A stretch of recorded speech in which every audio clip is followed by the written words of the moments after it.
Hello, everyone. Welcome back to Undoctrinate Yourself. Today is like a legendary podcast episode for me. I'm sitting down with Paul Chek virtually, unfortunately for now, but we do want to connect in person, hopefully soon. I was on Paul's podcast a few months ago, and it was a very full circle moment for me because when I first started listening to podcasts back in like 2015, Paul was really the one that like introduced me to holistic health, and I fell down the rabbit hole in his work and just was completely kind of enchanted by it, and my life was improved so much as a result of it. And so to come, this way, start my own podcast, be interviewed by Paul, and now have him on my show as well, it's really just like a kind of pinch me moment. So I'm so excited to have him on today and to share him with many of you. I'm sure you are familiar with him, but to hopefully shed some light on things that maybe people don't talk about too much that can be very helpful from a self-development and self-empowerment perspective. And specifically, we're going to be getting into the tarot today, which, as we chatted briefly before we started recording, a lot of people think is like devil worship, satanic, like dark. And it just couldn't be further from the truth. So I'm really excited to get into that with Paul today. But first, I just want to welcome you on my show and just thank you so much for spending the time with me today. Oh, it's my pleasure. I've been waiting to do this with you, and any chance I get to hang out with the great Alexis Cowan is awesome. And my podcast with you is still rocking. People just ate it up. I wouldn't doubt if it's the most listened to podcast this year, actually. Really? Wow. Well, it felt very magical for me, and I got a lot of good feedback. And I feel like we had really good chemistry in the conversation. We could have talked for probably double the amount Ever. of time, but For 1,000 years. probably, yes, yes.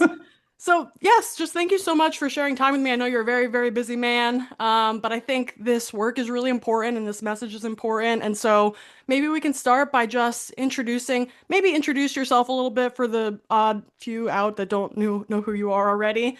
And then maybe we can introduce the tarot and just get a broad understanding of what it is before we dive into some of the details around using it as like a practice and a meditation, a tool for self-empowerment. Okay, well, an introduction to me. That how do I do that briefly? Well, I'm a holistic health practitioner by license. Um, My career now spans 41, almost 42 years. It's 42 years in January.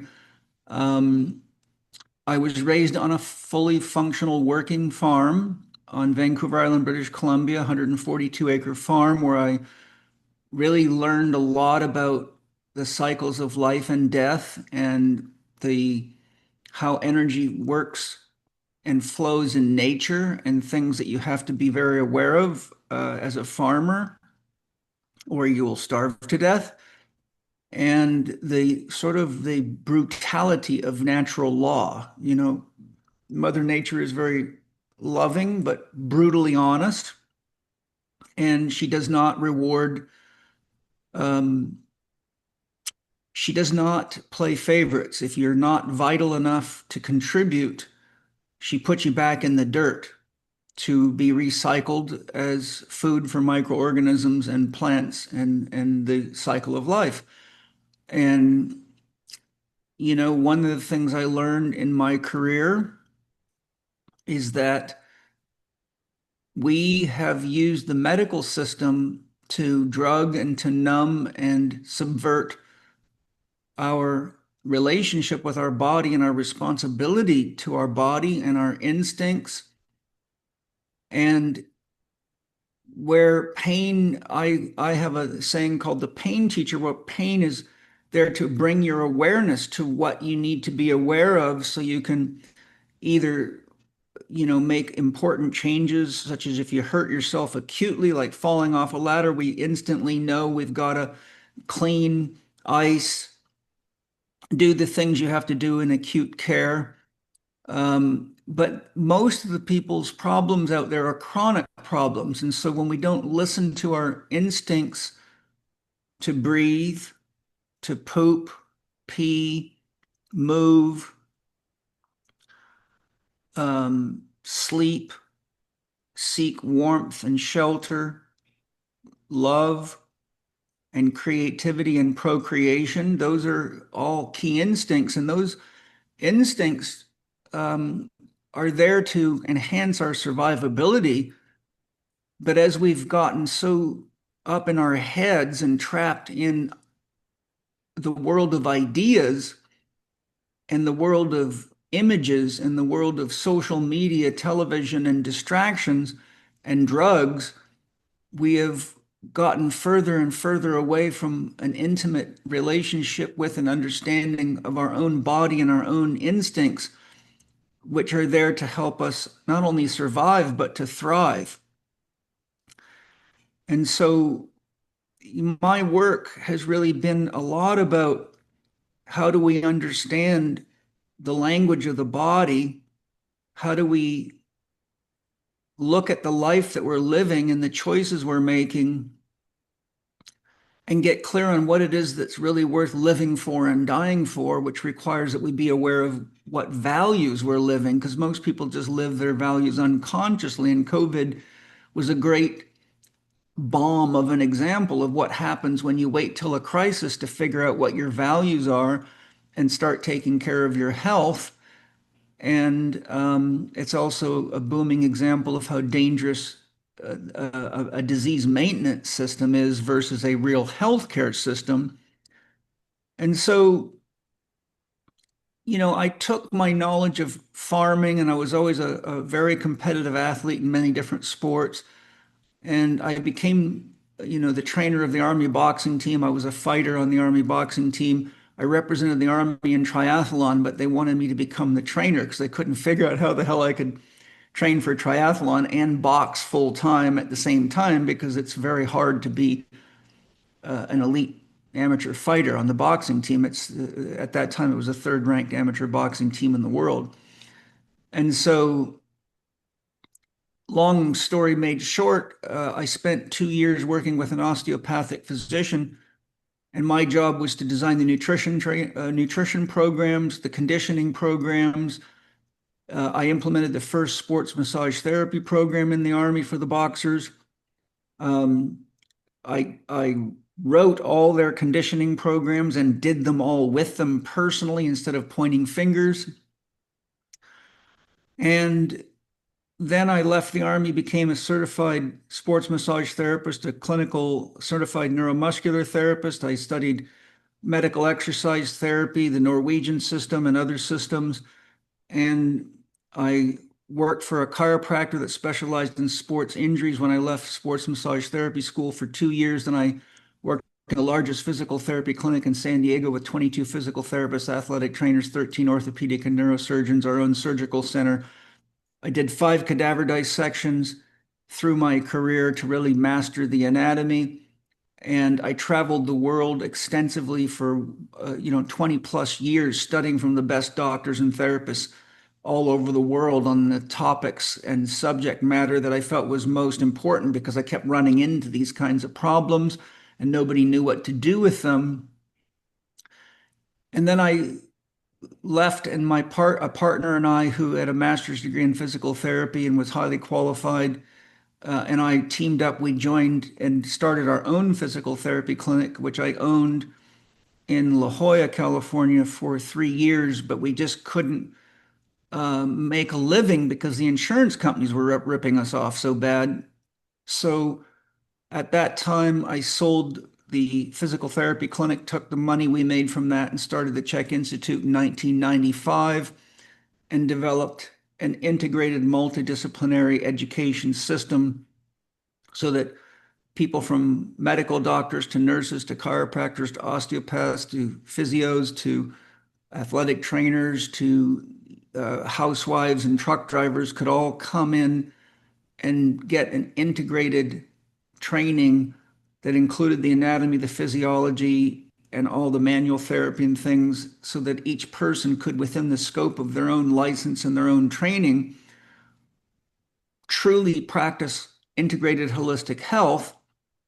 And then they could learn from each other in the training so that they could be in a class with a medical doctor, an osteopath, a chiropractor, a nurse, an acupuncturist, a herbologist, personal trainer, a strength coach, and others, and each could share their perspectives on the different challenges people have. So I developed a system of cross-pollination so that we all learn not only how to see through the eyes of different professions and mindsets, but how to know when to refer to each other so that we didn't try to be a jack of all trades, master of none, because the human body is extremely complex and it takes, you can spend your entire career just studying the hormonal system or the nervous system or any one of the systems of the body, let alone the psyche.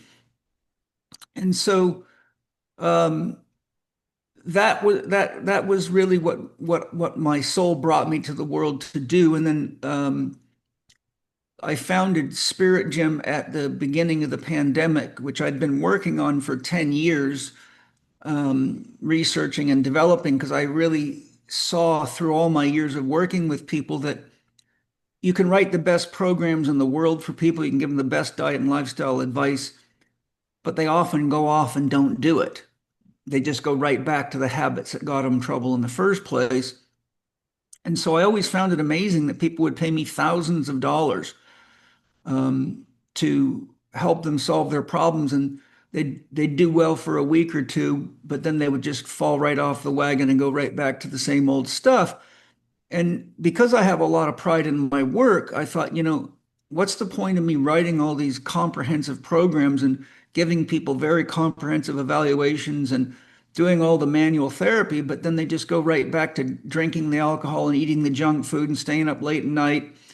And so I realized many years ago, I really had to put a lot of effort into studying psychology and behavioral change.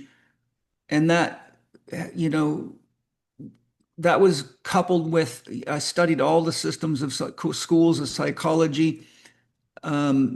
And I studied depth psychology, which I've been studying for over 30 years now. I studied Steiner's work for the last 30 years.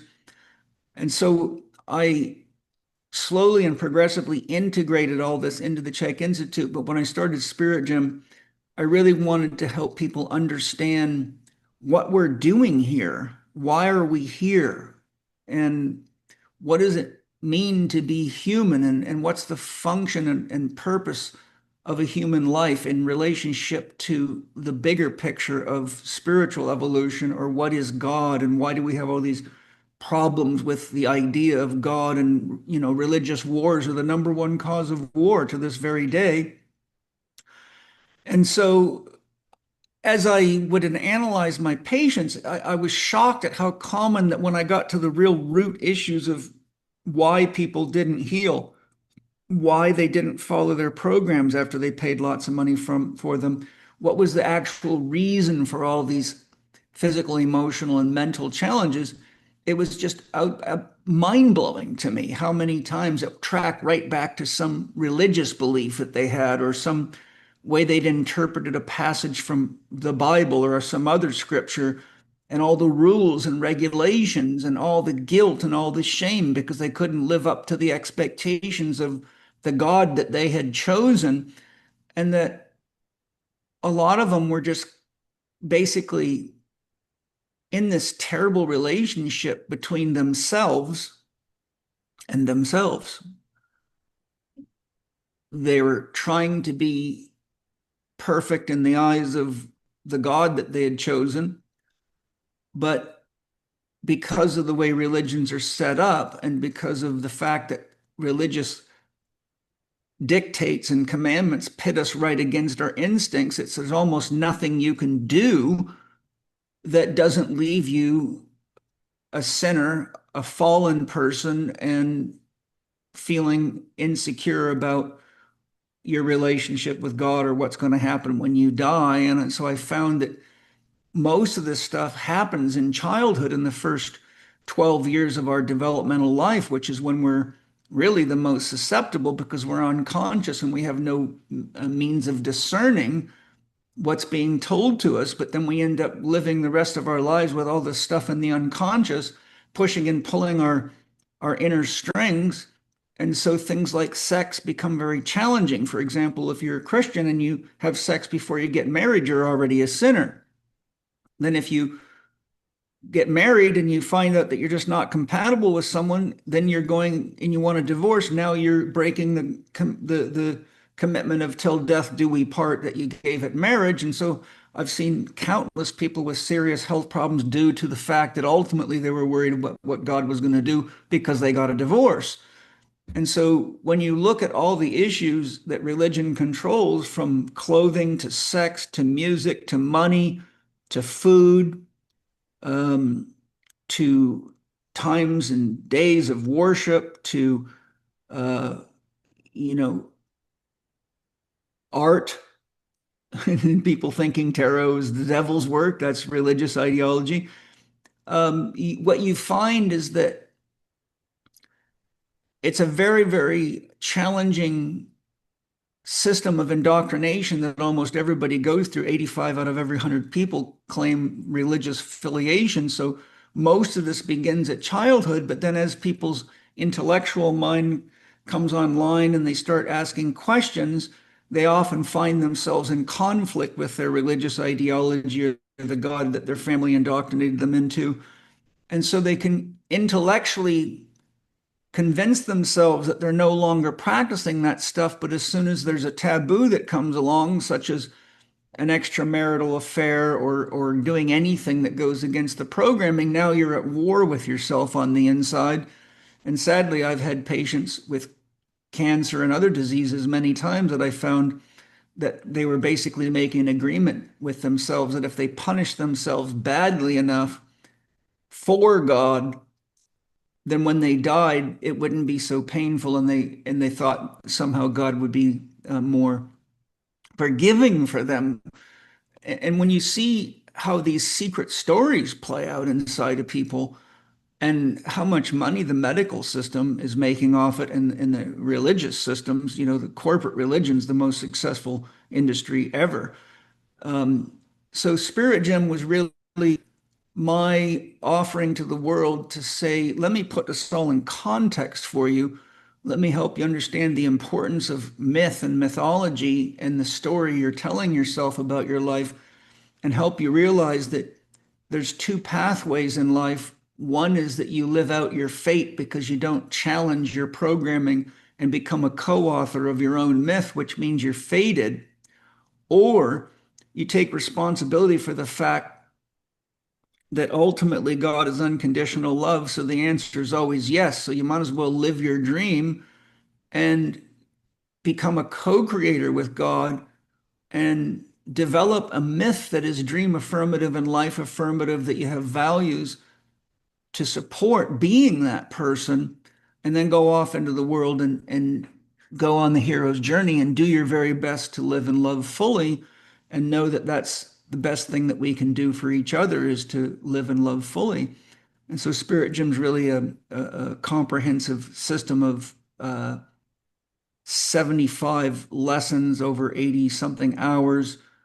And then I have sanghas each week where I give small lessons or visit key pieces of lessons, and then ask, answer questions. And then I just do life coaching for people and health coaching on any issue that they have, to support them in their own growth and development, and work together as a community, a sangha, to support each other in our own evolution and healing and transformation, so that we can do our best to be living examples for everybody and help them create their destiny instead of being fated, and instead of having these kind of paradoxical, scary love-hate relationships with God, to have a deep personal relationship with God, and or whatever a person believes their highest power is. It doesn't have to be God.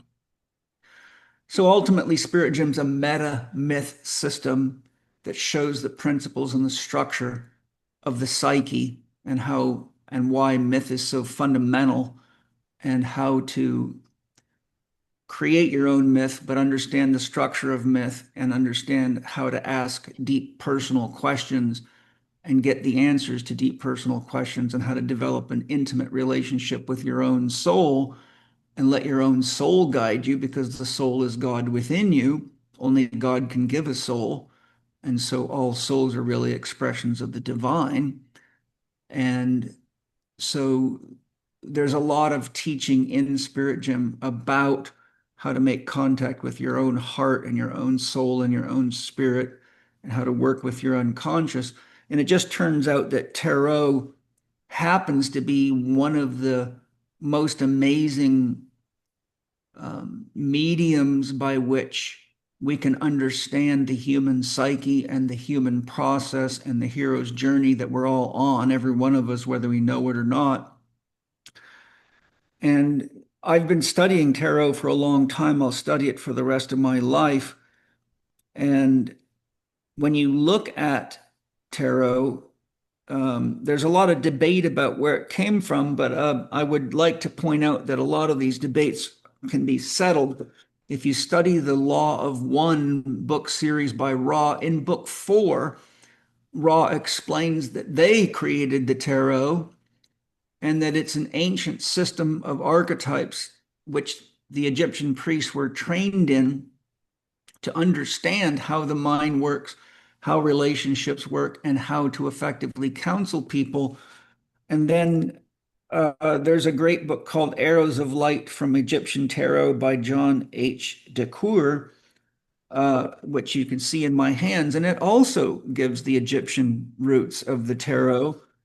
Most people think it started off as a pack of playing cards, and that some say it started in Europe in the 1400s, or that it came from gypsies.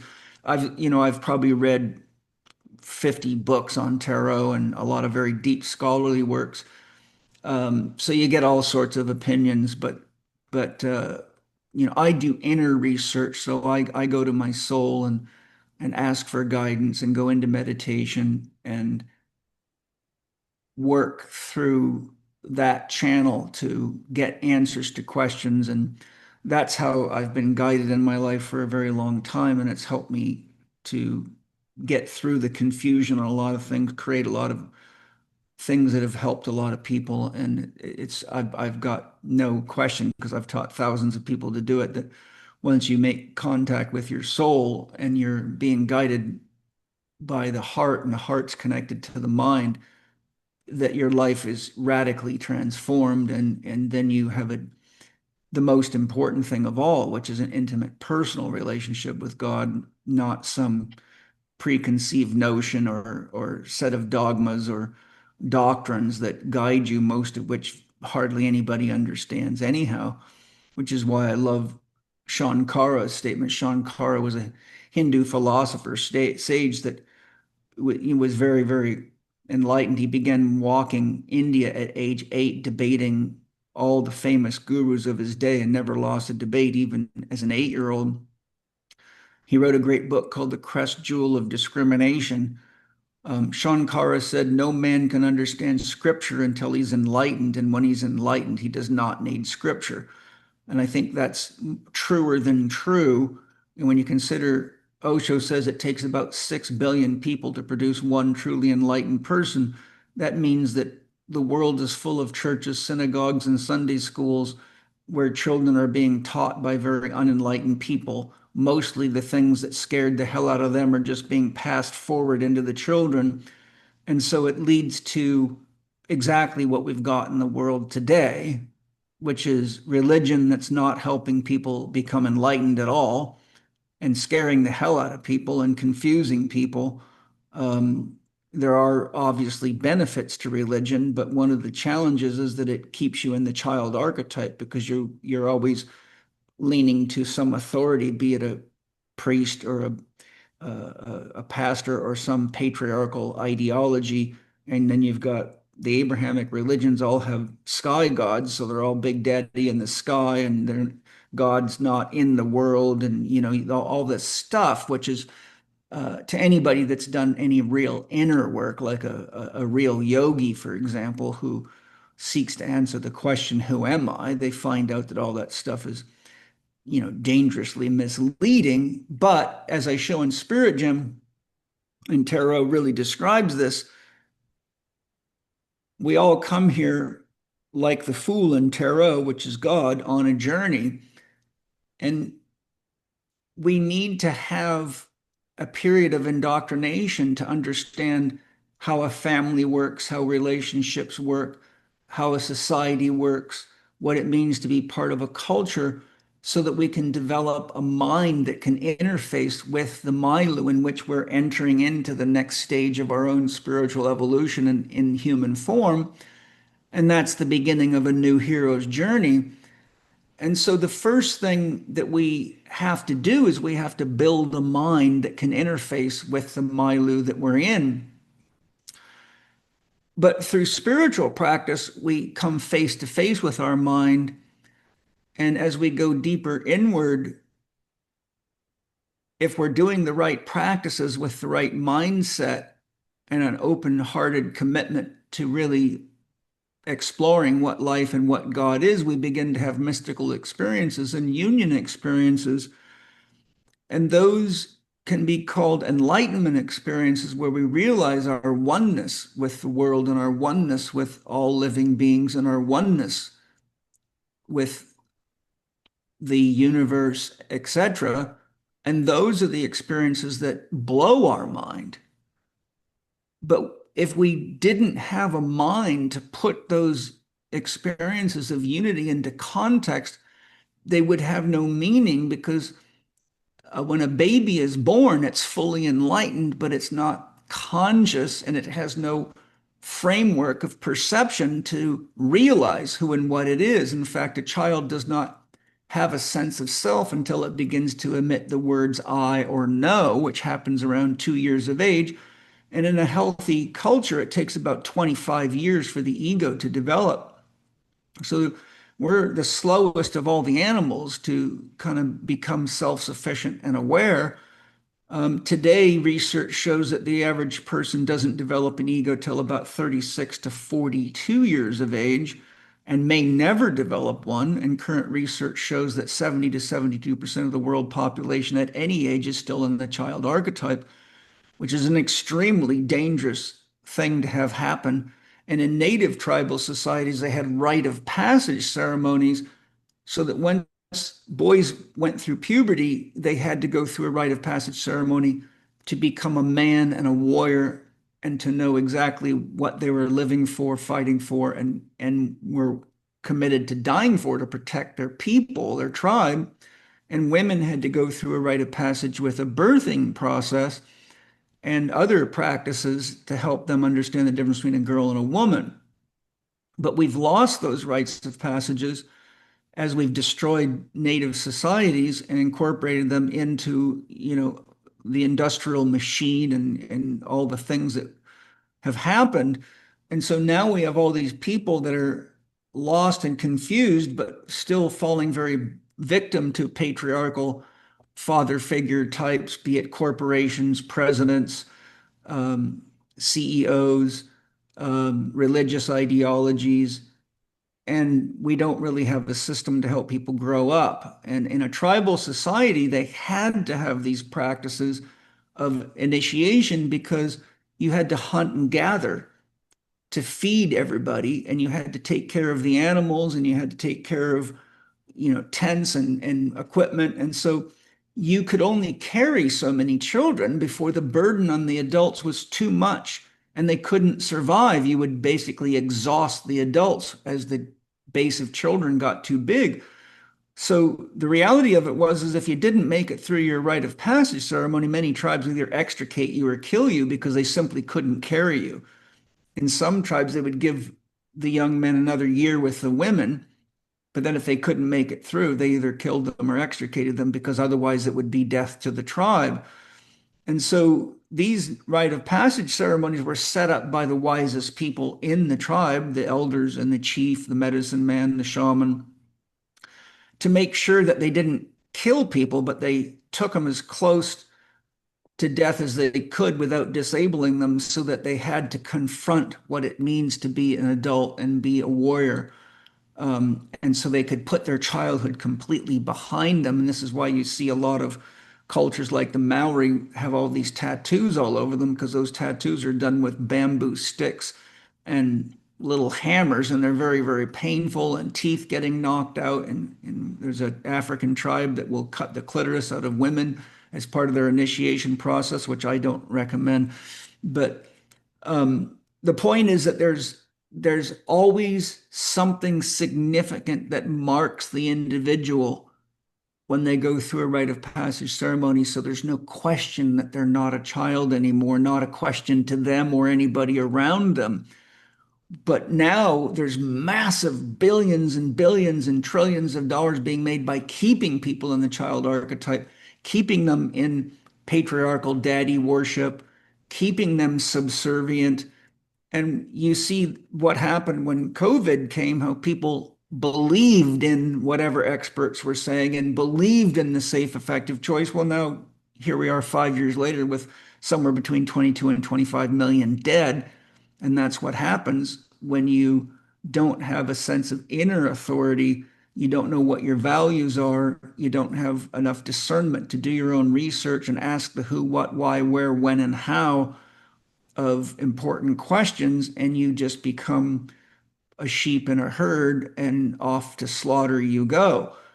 And so, interestingly enough, the study of tarot is actually the study of the whole life process of humanity, and it is the hero's journey.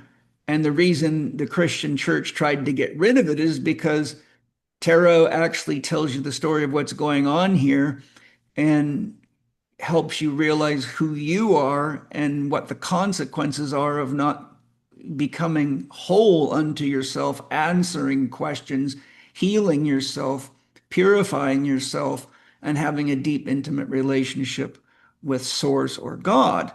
And so you can't have people learning that stuff because, one, people that are self actuated and sovereign and individual warriors are very, very hard to control, which is why it was very hard for them to control Native American tribes and many tribes. It's why they stopped Native Americans from doing their tribal dances, because if they did those dances, they were just super powerful and they're not afraid to die. And as soon as you take a fear of death away from people, you lose your trump card. So now, you've got a battle on your hands. So the whole concept of the tarot being the work of the devil, well, that is the work of the devil, if you get my point. There's an old saying, the devil's favorite place to hide is in the church. And if you study the history of the church, almost everything that could set you free is the work of the devil. So, um, Convenient. I just actually had a note about how our culture, in addition to benefiting off people, keeping people in the child archetype, also benefits tremendously by emasculating men, and basically kind of domesticating humans, but particularly men, because men are the ones that are actually able to mount a a fight. response or a fight against the power structures.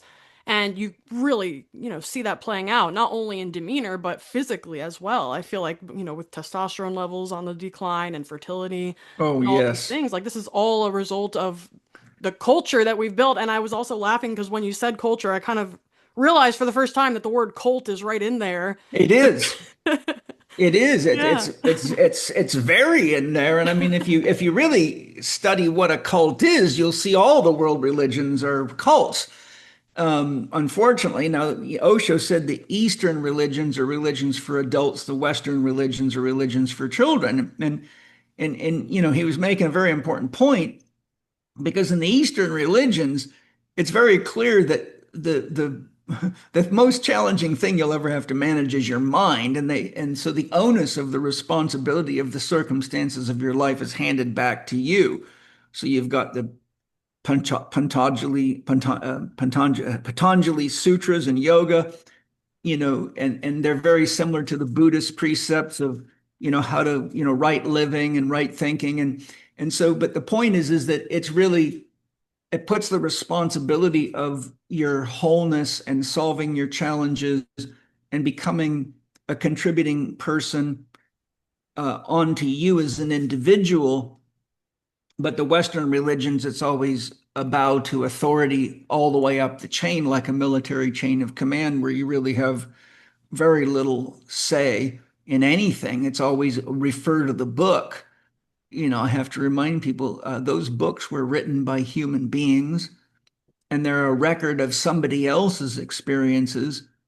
And for you to just memorize that stuff and believe it is to completely avoid the responsibility of having your own relationship with Source and taking responsibility for how you manage yourself, and taking responsibility for what you create in and out of your own life versus just fitting in and being a good little boy to get brownie points to get into heaven, or however you want to slice it. The original function of religion was two functions. One, the founders of the religion shared what practices help them reach a state of union with God where they really had a deep understanding of that relationship and what it really meant. And two, religion is designed to create a set of values, morals, ethics, and principles that hold a society together, because a tribe usually starts to break down around 55 to 65 people because it just gets to be too many opinions and too many people to manage. So historically, we've learned that whenever you start putting larger numbers of people together, if you don't have a system of laws, principles, practices, and values to bind them together, then what you end up with is piracy.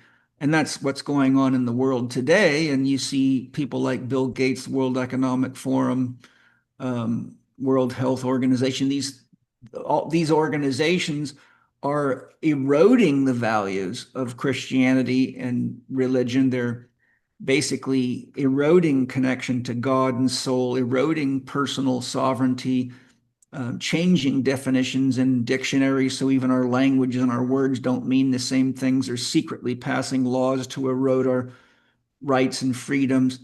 And so what you've got now is another patriarchal game, more like fascism, or some kind of top-down control system, communism, socialism, none of which have ever worked. But all the money's being channeled up to a few, so we're right back to, emperors and kings and that whole story. So strangely, we're moving forward in our technology, backward in our morality. We're moving forward in the ability to control people, but the control is now in the hands of a very few instead of the many. While the many that have phones think they're in control and think they're free, they don't realize that their mind and their time and their energy and their money and their resources are being almost stolen from them while they think that they're free, which just means that the technology has basically been created and utilized by people that don't really have our best interest at heart. And, I don't think anyone listening is in need of me to start citing scientific resources and research on that, because the internet's a beautiful thing, because there's just as much truth as there is bullshit if you know where to look. And COVID is a perfect example of exactly what a top-down control system looks like, and it looks what social engineering looks like. And if you read the book Control Oligarchs by Seamus Bruner, he gives you a psychological breakdown on all the 6 top minds behind it all and shows you what's really going on. And there's many, many others, such as the real Anthony Fauci by RFK. And we all should know better by now, is all I'm saying. So that's a long way of saying Tarot is really an incredible system that's been in place for a very long time. And no matter what the Christians say about it, the number of Christians that use it is through the roof, because there's an inner truth buzzer that goes off whenever we're looking at something that reaches fundamental truths. And the tarot is really a system of archetypes. And to put that into perspective, we must understand the word archetype. It means original or primal pattern. If you study Plato, these were, the purest forms and ideas. So, for example, if you want to go past archetypes that act on you directly to more universal archetypes, consciousness requires space, time, and movement. You can't be conscious of something for your thoughts. For you to be conscious of your thoughts, there has to be time for you to perceive it, and you have to have the mental space to perceive it. So a thought flows. It has a beginning, a middle, and end. What will I do for dinner tonight? So there has to be space. If you didn't have space, you'd have no body. You have to have mental space. You have to have time because everything would be happening all at once without time. And you have to have movement. So it turns out that space, time, and movement are fundamental to the experience of being alive and being conscious and to having the ability to um, live in relationships to persons, places, and things. So those are archetypes. Anything to do with movement relates to the archetype of movement. Anything to do with space, the archetype of space. Anything to do with time, the archetype of time. So that the tarot itself is really more related to the archetypes that are fundamental in the human psyche. Now, Carl Jung was really the pioneer that did the most to help us understand the human psyche, in my observation. Certainly, there was other contributors, but there's nobody that did more to advance our understanding of the human psyche and what was really going on inside of us than Jung. And what Jung identified by studying myths and fairy tales from around the world from vast different time periods, from as far back as cave paintings and rock art and things could go to more recent times. And what Jung showed beyond a shadow of a doubt that well before cultures on either side of the globe could have ever been hanging out with each other because they didn't have the ability to get to each other, that the same exact motifs or themes underpinned their myths and their stories and their fairy tales. For example, all myths have something to do with the process of birth, life, and death. There's always something to do with birth, life, and death. Well, we all know that we have to have a mother to come into the world, and she can't give birth to you without a father. So, right there, you see the archetype of the mother at a personal level would be a physical mother, but at the highest level would be divine mother, which is the feminine of God. We all have a father, whether you know who your father is or not. Now, today you can do artificial insemination, but there's still somebody's sperm involved. And so there's an archetype. So what Jung showed is that there are archetypes that are common to all people, regardless of the language they speak. It doesn't matter what language you speak, there's a word for mother, father, teacher. There's a word for uh, storyteller, builder. There's a word for um, soul. There's a word for justice. So these are their fundamental archetypes. One moment of celebration, Love it. a little tobacco and herbs to keep the spirit flowing. I'll actually chime in really quickly while you're enjoying that because I was Yeah. thinking about Jung earlier also when we were talking about like religion, and I believe it's his quote that says like organized religion, its function is to protect you from the direct experience of God. Yes. Um, and I'm also thinking about how Tarot and the hero's journey is kind of like alchemy in a way, right? Because you're taking something from a lower level and you're distilling it and purifying it to reach a higher form. And I guess as we go through the tarot cards, also, we'll kind of see how that alchemization happens. And one other thing I'll ask you about before handing the mic back to you is I know that you're familiar with Itzhak Bentov because I'm Oh, pretty I sure love I learned him. about him from you. Yeah. And I had this really kind of amazing experience with my partner where we were having like a shared visual during a psychedelic experience. And it was a white background with these black scrolling Hebrew characters, and neither of us have any experience with Hebrew whatsoever. But then Hmm. we ended up after that at some point watching From Atom to Cosmos from Itzhak Bentov, and he talked about how it seemed like the Hebrew characters were kind of intuited by the initial, group of church fathers or whatever you want to call it that kind of created or channeled that language in a way, and that they were actually these symbols were somehow like part of the fabric of reality, which kind of blew my mind because we both saw that and completely, we're different people having the same visual. And I'm just wondering if you have any ideas about like the Hebrew characters as part of like the fabric of the Matrix in some way.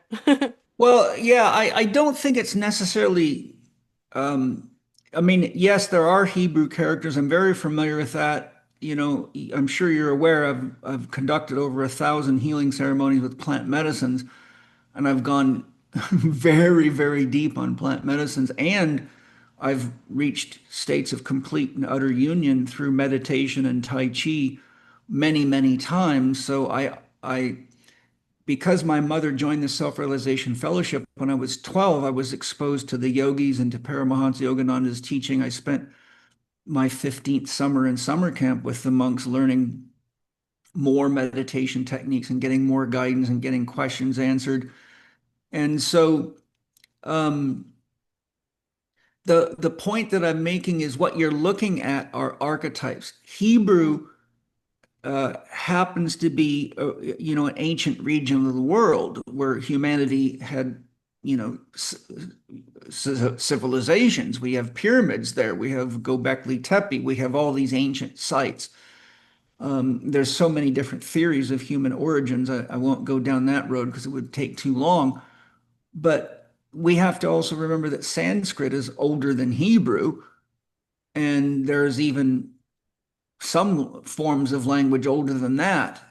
If you look at the work of archaeologist Genevieve von Petzinger, she found out something that goes right in line with Jung's identification. She spent, I think, 10 years with her husband traveling all over the world studying cave art, rock art, artifacts, dated many of these artifacts to 85,000 years of age. And what happened was is she identified 32 symbols that showed up all over the world. And from what archaeologists and linguists can tell, these symbols meant the same thing. Wow. So one of them was the symbol of a heart, like we draw a heart. One is the hand, a picture, a little pictogram of a hand.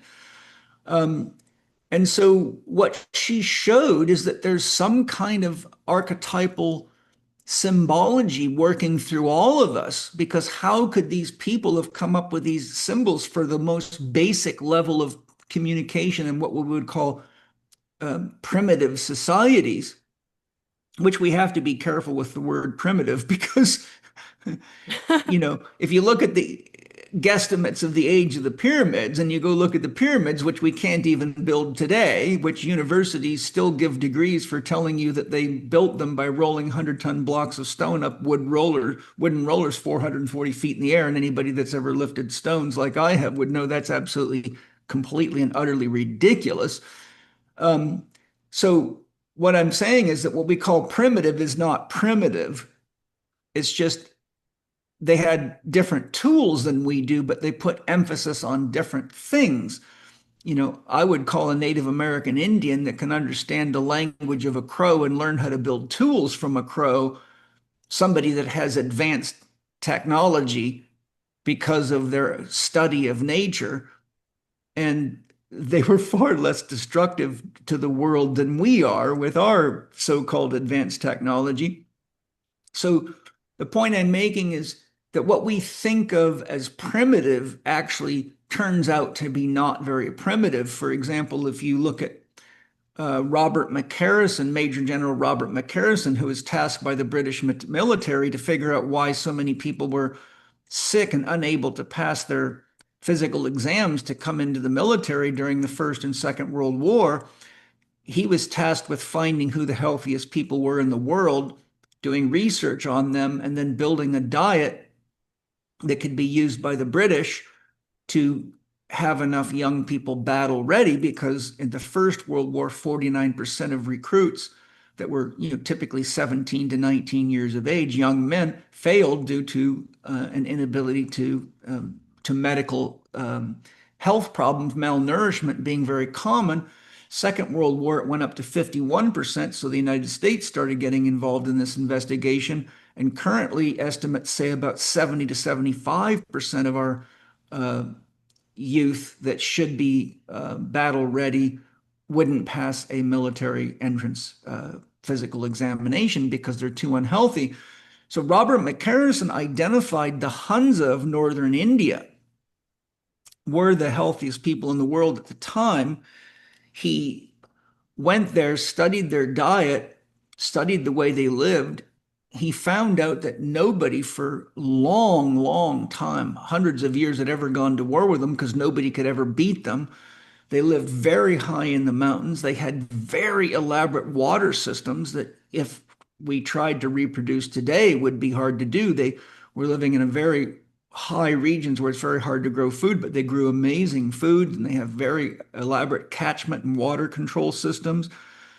He found that there was men 110 years of age still working the fields and siring new children with Wow. young women. Um, he took approximately 2,000 rats, put half of them on the Hunza diet, exactly the proportions and the foods that the Huns were eating, studied them for the 2 years of a typical rat's life cycle, and then he put another 1,000 rats on the exact diet that the typical British citizen was eating. He did medical grade autopsies on all of them. He found that there was no maternal damage or problems whatsoever amongst the Hunza diet rats. They lived happily, they grew healthy, they had healthy coats, healthy bodies. And then when he studied the rats that were modeled on the English diet, they had, in exactly the same proportion as the English population, the same diseases. They had extreme problems with miscarriages, with stillborns, with diseases. By the 16th day of the experiment, the rats became so violent towards each other, they had to separate them into separate cages.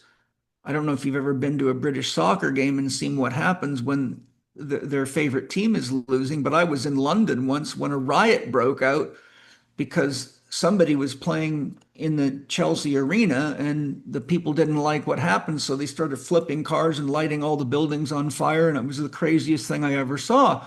And God. so, McCarrison showed this was coming right from the food. But what's the point?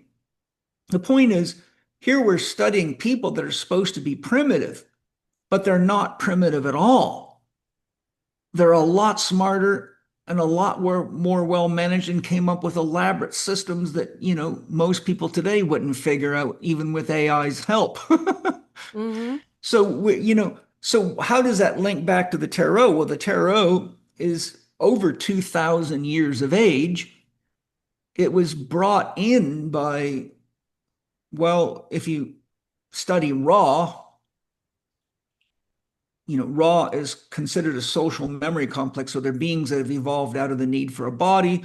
They apparently came from Venus. So this gets quite mystical. Some people might just blow it off, but if you read the Law of One book series, it's mind blowing. And there's tons of stuff in there that when it was channeled, I believe in the mid to late 80s, Ra made statements about how the universe functions and many other things that hadn't been scientifically validated yet have been scientifically validated since then, proving that whoever Ra was or however that information got here was very, very accurate. And so what we have is this system of archetypes. Now, why I wanted to point out Jung's work and Genevieve von Petzinger's in an association with what you were saying is when you look at what Jung called the objective psyche. So you have a personal psyche. So very few people have access to Alexa's inner world. That's a sacred place for each of us. Um, there are people capable of reading thoughts and people that have extrasensory abilities. I'm clairvoyant, so if I wanted to, I could read your energy field, but I don't ever do that except for um, to support people with their permission. I don't just walk around reading people. That would be black magic, and I don't want the karma of that. But essentially we have our inner psychic domain, which is completely and utterly private to each soul. And then we have the collective psyche of humanity, which Jung called the objective psyche because it contains the archetypes that are common to all of us. Um, Now, before I forget, I wanted to, before I dive into the tarot and take you through the journey and your listeners through the journey, I wanted to loop back and say it's not uncommon to see Hebrew letters because they're very deep in the psyche of man. They're very ancient in the origins of man. The same could be said of Sanskrit. And having done many deep shamanic journeys with DMT and a number of other plant medicines, one of the things that you commonly have if you get deep enough in, well, not very common on DMT, is you also see geometrical forms. Hmm. So dodecahedrons, the whole panoply of geometric forms from circles to cubes to squares to um, octagons, all of them, right? So and then if you study Pythagorean number theory and form, you can correlate each number from 1 to 9 and sometimes higher with a geometrical form. So 4 works out to be a cube or a square. So you see the correlation between geometry and number. And what tarot does, and this is why it takes a long time to really understand tarot and to use it to its potential, because tarot is an integrated system of systems that are all very, very fundamental. For example, the cards are numbered and they correlate to the Hebrew letters. Mm. So they correlate to the tree of life in Kabbalah. So you can make a direct correlation between the Kabbalah and tarot. Tarot correlates directly with alchemy and the ancient history and science of alchemy. Tarot correlates to color therapy and the chakra system and color theory. Uh, Tarot correlates to numerology. It correlates to shamanism. It correlates to many of the themes of world religion. Astrology too, right? And it's heavily linked to astrology. Yeah, I'm just trying to remember all the So systems. many. Ultimately, like there's a lot of systems.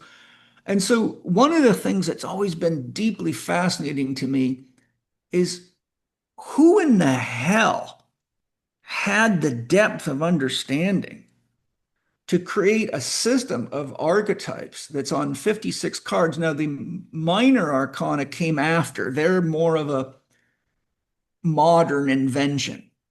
That's the musings of human beings. But the original 22 major arcana, those are very, very old and very, very linked to the objective psyche, which will be more clear. But so the thing is, I was alluding to, yes, people see Hebrew letters, but they see lots of other things. And when you look at what the differences between the material world and the spiritual world, well, Steiner says very clearly, the spiritual world is the world of causes. The physical world is what is being created by the spiritual world. And so when you have a deep enough medicine experience, you're looking into the matrix, into the structure of creation itself. And that's why we see all these geometrical forms in Hebrew letters and Sanskrit letters. And it also depends on your cultural conditioning, because I've found that having conducted so many ceremonies, that people of different religious backgrounds, different cultural orientations on the same medicine at the same time see very, very different things. And I've observed for sure that they're almost always related to the milieu in which they were raised. In fact, Dustin DePerna in the excellent book Streams of Wisdom that looks at the structure stages of how consciousness develops over not only the span of thousands and thousands of years through the beginning, from the beginning of human evolution. How does consciousness grow and evolve? But how does it grow and evolve potentially in one lifetime? So you have different structure stages of consciousness. Um, and so DePerna makes a very powerful statement. He says, no Christian ever meets the Buddha in an enlightenment experience. Why? Because they don't have a conceptual framework for a Buddha. So you only, whatever your idea of God is, the only way you can perceive it is through the matrix of your own mental structure, which is your cultural imprint. So a lot of people do see Hebrew letters, but a lot of people see other things as well. And I believe in reincarnation for a lot of reasons. So I think each soul has its own, call it, library of past life experiences, which are inherently in the psyche of that individual. So depending on where we've been and what lives we've lived and what experiences we've had and what education we've had, we each have a very unique mental perceptual framework. And so I think it's, my point is, we want to be careful not to just think it's only Hebrew, Hmm. because it's not only Hebrew. And if you study David Bohm describes two orders of creation: the implicate order, which is the infolded order, which is immeasurable. It's beyond the speed of light. It's the realm of spirit. It's called implicate because it's invisible. So we can't see your thoughts and your feelings, but we can see your facial gestures and your posture and your expressions. So the implicate of you, the inner aspects of your self-thought in Steiner's conception, is spirit itself. So our thoughts, feelings, and emotions are implicate, but how they manifest in physical form, so we can determine whether Alexa's interested or not interested, happy or not happy, because her body tells us that, that would be explicate. So what's infolded is the matrix of creation. That would be what actually creates the structure within which physical manifestation, be it planets, stars, galaxies, universes, or bodies, emerge from. Steiner would say that's the spiritual world or the spiritual dimension, which is the source of the physical world. The spiritual world is the world of causes. The physical world is more of a world of cause and effect. You throw a ball at a wall, it bounces back at you. But the idea of the ball would have been an archetype of a sphere, which would fit Plato's idea. Then Plato's cave tells us that we're really sitting in a world of shadows, because the truth of it all is in the spiritual dimension. Hmm. It's like a So projection.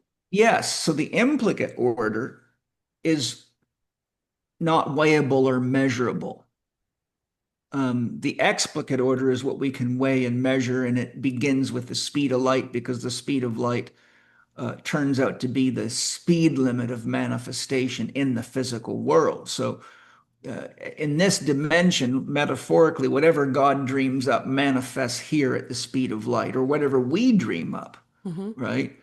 You know, if you have a dream, if you want to say, I love you to yourself, you can't do it faster than the speed of light. That's the speed of limit on manifestation in the 3D plus time dimension. Now, if you look at William A. Tiller's research, William A. Tiller was a very, very famous scientist with many, many awards. He was a Stanford University professor, wrote many excellent books, but he shows you in his analysis of the chakra systems that the speed of light goes up significantly as you go up the chakra system to multiples of the speed of light, which we only now are beginning to have the technology to image or analyze or calculate. So, unfortunately, a lot of people's ideas are just not up with the pace that the leading scientists are at, especially people like David Bohm, that were very, very spiritual. Einstein was a very spiritual man. I could give you a long list of scientists, but probably one of the greatest physicists that I've studied, who's very deeply spiritual and has written phenomenal books, is Fred Allen Wolf. I mean, you got Amit Goswami. I mean, there's a lot of people that are kind of got one foot in the world of the spiritual dimension and one foot in the world of the material dimension, and they're easy to find because usually the hardcore scientists hate them, but can't deny that they keep solving big problems. Like David Bohm developed an entire system of explanation of quantum physics. And anybody that and Itzhak Bentov was a very, very scientific man. He was the first one to do really solid scientific research on meditation. He's got a number of inventions that he is credited for. He was a deeply spiritual man, and his book Stalking the Wild Pendulum and his other two books are just mind-blowingly good. And so he was a hardcore scientist. He was a remote viewer. He identified what the rings of Saturn were made of years before NASA figured it out, and he was exactly right. Um, so, we've got all these amazing parallels. But that's just sort of my way of setting the stage, answering your questions regarding what people are seeing during DMT. Um, I'm pointing out that primitive is not primitive. So if tarot is 2,000 years old, when you look at the system and how wickedly, wildly integrated and complex it is, yet quite paradoxically simple, you have to say, who in the world 2,000 years ago, if that's when it was brought to Earth by Ra, as Ra says, could figure something like that out? Well, I'll tell you what, it's the same people that had the technology to build a pyramid. And a lot of people don't believe in tarot, but I'll tell you something that I want to share in that regard. As a guy who's now spent probably 13 to 15 years studying it and practicing it intensely, I've got 16 volumes of my own tarot uh, draws and practices and meditations. And I followed the system Ra laid out in the Law of One, Book 4 for how they trained the Egyptian priests. Exactly. It took me 18 months to do it, committing 1 to 3 hours a day to the practices. And I've got journals full of notes and drawings I did, and he guide you to the Ra guide you to meeting each of these archetypes, doing what Jung would call active imagination. So you meet with each of them, you ask them questions, they tell you what their function is, then they Ra design pairs, so you meet them in pairs, then you do them in a trio. So to do all that takes some time, but when I teach my students, I tell them you got to be very careful about reading books because what you're reading is other people's ideas, Hmm. and that's not how you do tarot. You have to, and if you really want to do tarot, you got to invest the time in meditation to go meet these archetypes one at a time. And because they're actually aspects of your own psyche, it's not like you have to go very far. These are non-local realities. So, I want to just jump back a little bit and say, wait a minute, how did all this shit get here? Well, if God is God, by definition, God means that for which there is no other. There's nothing behind God. There's nothing bigger than God. God is the ultimate of the ultimate. God is the only being that can create and sustain itself. The devil can't do that. Nothing can do that. You and I can't do that. Lao Tzu says, speaking of the Tao, it is blacker than black, deeper than deep. It is older than God. What's he saying? The Tao, the unspoken Tao, there's two Taos, the unspoken Tao, which is Bohm's implicate order, and there's the spoken Tao, which is the explicate order or the created manifest reality. It's deeper than deep means you can't measure it. It's blacker than black means you can't see it. It's older than God means it's beyond ideas because what we call God, unfortunately, is just a bunch of ideas that we believe in until you actually have your own experience. And the reason Carl Jung said all religious systems are designed to protect you from the direct experience of God, because in order to have an experience of God, unfortunately, you enter into a state of complete union with all that is, which is means your ego is completely annihilated. So it's a full-on death experience. And if you don't have adequate preparation for that experience, which is why you have to be very careful with psychedelic drugs, you will go through a death experience. You will lose any sense of who you are, what you are, or where you are, and you may not come back. Mm. and, and I've known 6 people to die in shamanic journeys because they Wow. went too deep, especially on DMT.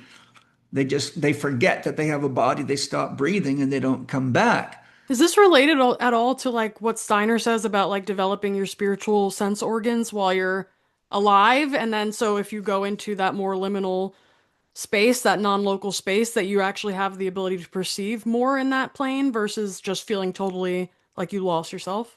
Yeah, Steiner says you will no more see in the spiritual dimension without spiritual development than a human fetus could see in the physical world without having developed eyes in the womb. Hmm. So, for each of our senses, we have an extrasensory sense. We can see with our physical eyes, but we can develop clairvoyance, which just means to see through the material world into the spiritual dimensions, to see energy fields, to see what's actually there, to see causes. We have clairaudience, which is to hear beyond what the ear can hear. We have intuitive knowing, which is to somehow know things that don't require a cognitive process. We just know. Um, so we have clairaudience, clairsentience, clairvoyance, and we have intuitive knowing. But if you go to each of the senses, sight, smell, touch, all of them, there's an extra sensory ability. And through spiritual development, you actually develop the organ of perception. So Steiner describes how for each of the organs and glands in our body through spiritual practices, we develop a subtle energy copy of them. And once we reach a certain point in spiritual development, we will stay conscious when we lose our body. We won't go unconscious and just wake up in another body and not know how we got there. Hmm. So, what we do is we actually learn to listen more deeply, see through, feel more deeply, and come into a much deeper relationship with nature and with life and with the forces of nature. And as we do those exercises, we become conscious of much, much more than we ever realized.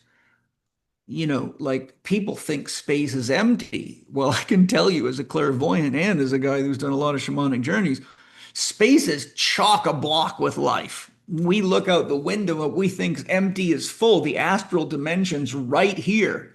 All the dimensions are nested within each other.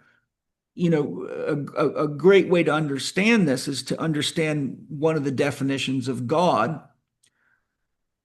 Joseph Campbell shares this. Blaise Pascal developed a version of this.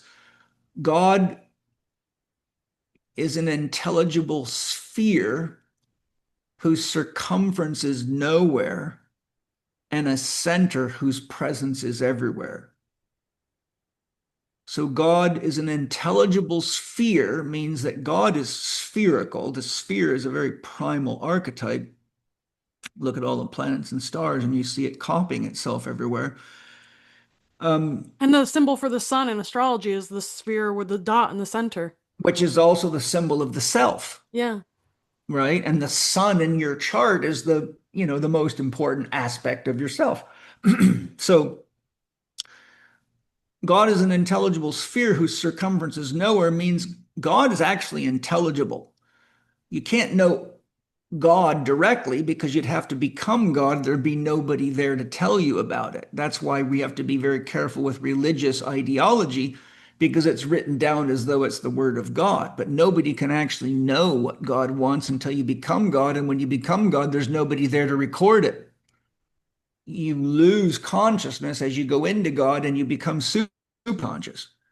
Because when you're one with God, you're one with all that is and more. You're infinite. Well, how do you ask a question if you're infinite? Because you are everything. Then when you come out of the experience, you awaken. So anyone that's done a full hit of DMT would probably have had the experience of their body dissolving, going through the geometrical spheres, the Hebrew writing, and various other forms, and all of a sudden they just have an experience of bliss that can't even be described in words, but there's not a person there to say anything. There's nothing to talk about or write about. What you're talking about and writing about is the experience of moving into union with God and then the experience of coming out of it. So the problem with all these religious ideologies is they're just other people's ideas, but they're a human conception of what God says or what God is or what God wants. And God doesn't demand anything because there's nothing here but God. That's another thing. Everybody's looking for God everywhere, looking for God. Well, if God is God, then this is God's body. This is the manifestation of God. And that's one of God's favorite jokes is to have people looking around for God. It's just so funny. And this is why, by the way, when people used to go to St. Francis of Assisi, one of the most common questions they asked him is, how do I find God? How do I find God? And he said to them, what you are looking for is what's looking. And there it is, right? Isn't that just the bullseye, right? So the point that I was leading to, sorry for the circumambulation, but the point that I was leading to is I've had countless Christians say to me, oh, tarot is the work of the devil. Every time I put a tarot workshop on, I get bombarded with all this stuff. I won't recite it for fear of upsetting Christians, but it's just sad. But people have the same viewpoints about astrology, don't they?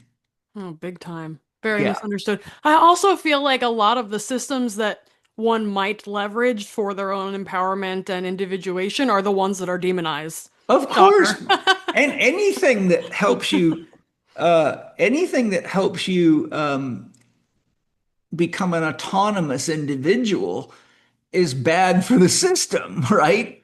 And if you listen to my podcast with Robert Forte, who's an expert on psychedelics and the history of psychedelics, he makes it very clear the CIA and Timothy Leary were very involved in blanketing the United States with as much of those drugs as you could because they turn everybody into flower children that won't fight for anything, won't stand up for themselves, which is exactly what the government wants when they're pulling all their shady shit on everybody, ripping off other countries, stealing their resources. Nothing's changed. So you just basically fill them all full of drugs and turn them into flower children that won't stand up for anything and will just ask, their favorite deity to come rescue them or whatever. Now, certainly, I've had nothing but mind-blowingly beautiful experiences with psychedelics, some very powerful, painful journeys, but they taught me exactly what I needed to wake up to the parts of myself that could use a tune-up. But the point I'm wanting to share is this. I heard an interview with a very skilled astrologer. I believe it was Jeffrey Mishlove on the New Thinking Aloud or one of his interviewers. He's wonderful. He's awesome. I've had him on my podcast too.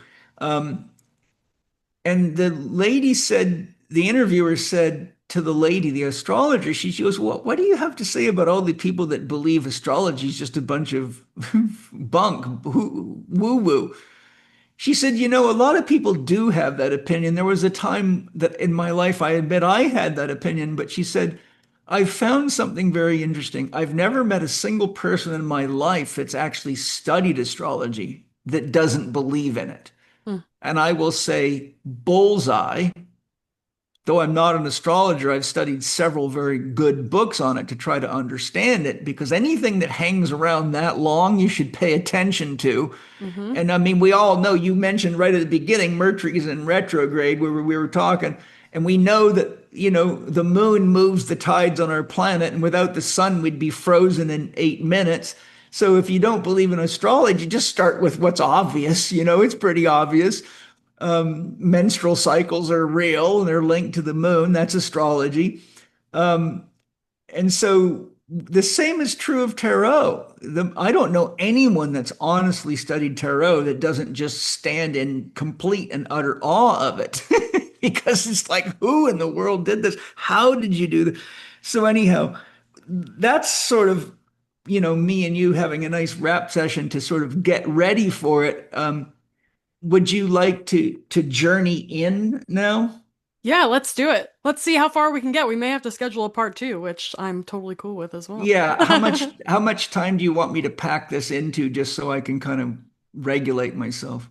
Well, we have about 30 minutes. Okay. Obviously, that's probably not feasible to get through everything that we'd like to cover, so maybe we do what we can and then schedule a second round. I would stay longer, but I have a dance class in a little while, like an Oh, hour. that's okay. I'll sort of do a bit of an introduction then. Great.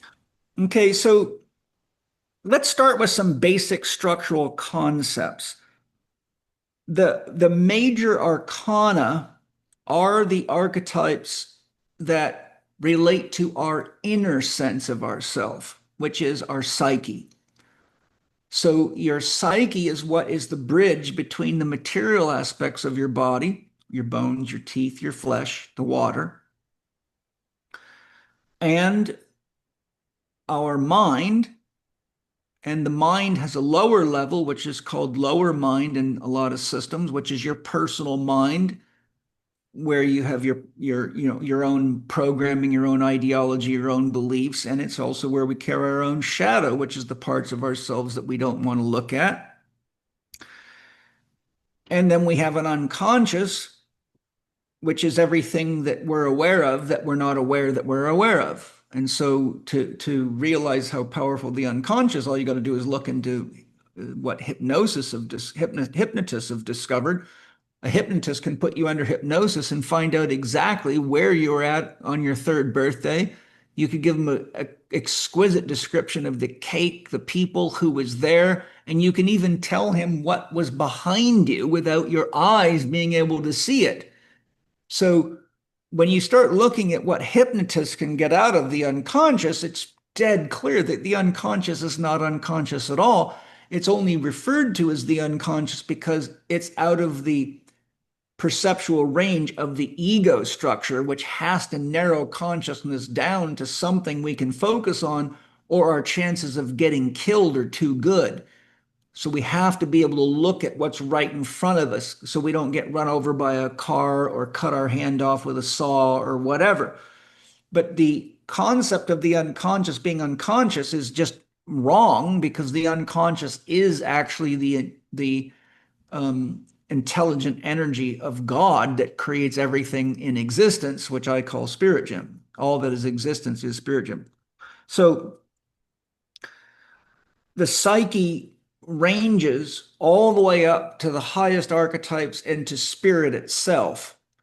And to matter at the bottom, the seven chakras that we're familiar with represent ranges of vibration or octaves of manifestation that are the colored rainbow bridge.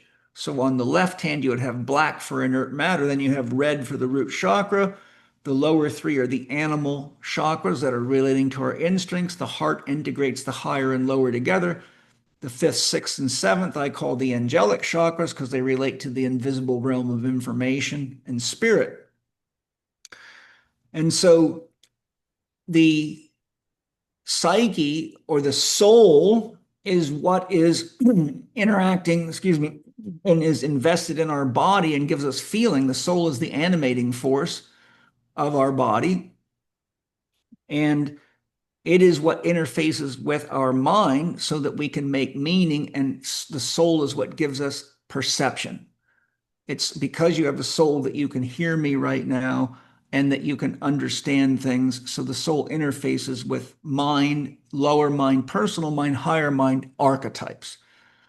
So the tarot is a collection of archetypes that are common to all human beings and have been throughout the history of humanity largely. Okay. So the journey begins with the Fool, but I'll just give you a little image here from my teachings because I took my Spirit Gym students through a comprehensive understanding of each of the major arcana because I wanted them to understand how it functions in their life. Because you can't grow spiritually without an understanding of these archetypes, because really they're the basis of spiritual growth. And so this system here, I derive from an excellent book called Jung and Tarot: An Archetypal Journey by Sally Nichols, with an introduction by Laura Vanderpost. But this is not a beginner's book. This is a deep exploration of Jungian psychology as it relates to tarot. So this is something for people that have a fair bit of experience and maybe at least some background in psychology, but anyone could read it and get a lot out of it. It would just be heavy reading. Now, there's a number of systems like this. I just find this one to be so far the most rational based on my own experience of tarot and working with it with clients and patients. And I also use tarot as prep work for a shamanic ceremony because it allows me to see what the state of the individual is and help me determine whether I should make modifications to keep somebody safe. So in this model, you have 3 rows of 7. Remember, there's 21 major arcana. The Fool is number 2. The Fool is 0. So 0 is outside of, yet paradoxically within the archetypes. So when we look at this model, you can see there's a 3-tier structure. So the first 7 rows represent the formative forces. So that's like the soul coming into the body and realizing it's human and it's having a human experience. So if you take the journey of the Fool, it begins at 1 and it ends at 22 if you can complete the hero's journey, which is very, very hard to do. Otherwise, you just, from lifetime to lifetime, you recycle and sort of begin with the level of development you left off. But as you'll see, all these archetypes are at play all the time. The second row is basically called the row of man, the ego, earthly reality, and it's the series of lessons in tarot where we learn to create equilibrium in our lives so we're not just getting battered around by our programming, our mind, and by the events of life. And it's the first level of the purification process because ultimately the goal is to return back to God, which is what Tarot 21, the world, is all about. Mm-hmm. And then row 15, which starts with the devil and ends at the world, is the row of illumination, self-realization, and the final purification to get you ready for union with God again, which you have to do a fair bit of purification to handle that. And that's again what real religion's supposed to do. Real religion is supposed to prepare you for union experiences and help you be aware of what will block you from having an experience of union with God. That's real religion, which is unfortunately very, very rare. A little insight, the devil card, Tarot 15, was not originally called the devil card. It was called the Ra card. Mm. Ra was the sun and the sun god of Egypt. So Amen Ra, uh, Amen, Amen Ra, I worship Ra. So it was actually called the Ra card and it symbolized freedom, not the devil. The Christians changed it to the devil card. Wow. So right off the bat, we already have the Christians going into tarot and manipulating it. And there's many books that I've studied on tarot that I can barely get through because the Christian restructuring of tarot to a guy like me that studied it very deeply, it disturbs me because it's really a way to manipulate people's minds and lie to them Mm-hmm. and use something that was really sacred and manipulate it as another tool of control, which is unfortunate, which is why I teach my students before you read books, let me teach you how to have an intimate relationship with these archetypes and develop your own understanding of them directly from the archetype. And that brings me back to something I wanted to point out, that if you an archetype is a very hard thing to wrap your head around, because I could go, I could do a long, comprehensive explanation of archetypes, very scientific and deep. And in Spirit Gem, I have a lot of deep training and all these things. But imagine that if you're God, you're absolute, you're infinite, there's nothing behind you, there's ultimately nothing here but you. Everything that exists can only exist within you. Lao Tzu says all things have their back to the mother being the Tao, or our word God. There's nothing behind God. And since God is infinite, there's really no way for God to have an experience. God, and most people believe God is unconditional love. Well, that which is unconditional is unconditional. There's no thing there. That would be a condition. So if you said God is a tree, that would be a condition. So because God, as unconditional love, has no way to know, experience, or relate to itself, the only thing God can do is dream. God doesn't yet have a mind. Mind takes 2 points of sentience to exchange energy and information, without which you don't have a mind. You can have an information processor, but it's not conscious. In other words, information can move between two uh, chips or processors in a computer, but it wouldn't matter if you were talking about kinky sex, money, or God. The computer hasn't got a clue, just like a hose doesn't know if you're running water or wine through it. So the only way God can come to know and experience itself is to dream itself into existence. And that is what the Fool represents. It represents God as zero, unconditional love. That symbol means the unconditional, that for which there is no way to measure it. Pure If you take potential. pure potential, if you take zero and give it a twist, it's the infinite. So one saying is God is zero with a twist. So the Fool represents God dreaming itself into existence. And the journey of God is to pour itself into its own dream and experience the characters in the dream.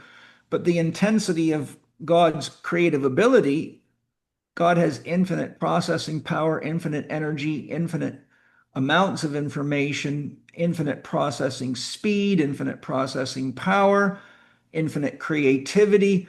So there's really nothing God cannot manifest, because there's no limitations on God. So God dreams itself into existence, but literally becomes the characters. Through that experience of limitation, now you can't have a soul without limitation. If there was no limitation to what you perceive of as Alexis, well, then how would you know who you were? How would I know who you were? Um, you look in the mirror and you say, there I am. You're not confused about who's there, because there's a limitation. So the illusion of limitation turns out to be what is necessary for God to have an experience of itself and as many potentials as possible. And all beings of all types, from the single-celled organisms to every type of alien you can imagine, the universe is heavily populated with self-aware beings, which are all God experiencing itself in different ways. Alan Watts said the universe is a peopling universe. What he means, not humaning, it means beings that are self-aware, that are having an experience, that have the capacity to perceive self relative to other, without which you cannot have an experience. So the Fool represents the concept that we're all being dreamed into existence, and that ultimately we're all God on a journey to realize itself. And that's what the hero's journey is from a spiritual perspective, is to actually answer the question, who am I, what am I, and why am I here? And the answer to that is you're God, having an experience of a unique potential that only you can carry as yourself, because God is Eros, and Eros penetrates and creates novelty. Eros does not ever penetrate and copy. There's no two sand grains the same, no two snowflakes the same, no two people's fingerprints the same. Nothing on this planet is ever the same twice. Even if you try to make it that way, you can't do it. Plato said only the archetypes themselves are pure. So, um, what I'm saying is, if imagine God looks into itself, what the archetypes are as an analogy. If you look at all the creation stories, they all begin with water and chaos. So, water is very much like a crystal, it acts like a liquid crystal. So, if God looks into itself, and what we have in there is a dreaming nature, the same way you put light through a prism and it refracts into the colors of the rainbow, when God looks into itself, what seems to happen is that God's consciousness refracts into the archetypes. And those archetypes are essential as carriers of meaning. For example, what would it mean to be alive if you didn't have a mother or a father? You would be a machine. How did I get here? What am I? Right? If you look at all languages have alphabets. The 26 letters of the English language are on every keyboard you'll ever type on, even your phone. And if you were to take one of them away, it would disable your ability to communicate. So if you begin a sentence with A, we already are asking a question, A what? A cow, a human, a cat? So archetypes are actually letters as well because they're carriers of meaning. Mm-hmm. And so there you see archetypes are actually inherent to the psyche because without them, we cannot make meaning. And if we don't make meaning, paradoxically, spirit does not flow. If I ask you to do something that's completely meaningless, do you get all excited and say, oh, wow, I'm really going to do a good job at that? Or do you have a sense of what for? Mm-hmm. Right? So whenever we don't have a sense of meaning, meaning and values are directly related, like two sides of a coin. What's meaningful to you has a connection to a field of value. It's meaningful to honor your marriage vows if you make a vow because you really want to focus on growing and evolving in that relationship out of commitment. So there's not only meaning to that, but there's value to that. If there's meaning to eating good food, there's value to eating good food. So you see, archetypes allow us to have meaning and connects us to a field of value. And whenever we have a shared sense of meaning and value, spirit flows. And when spirit flows, the more people that you have with common sense of meaning and value, the more spirit flows, the more potential or power to create that you have. 1,000 people following the same blueprint can build something a lot faster than 10 people, right? Mm-hmm. So it's very important to understand that these archetypes are not only modes of understanding or meaning making, but they're also connecting you to a field of value. So now what I'll do because of the lack of time is I will just tell you that the story of tarot is actually the story of the fool coming into a body and going through the life process, and it describes what is happening at each stage of development and what kind of challenges are there.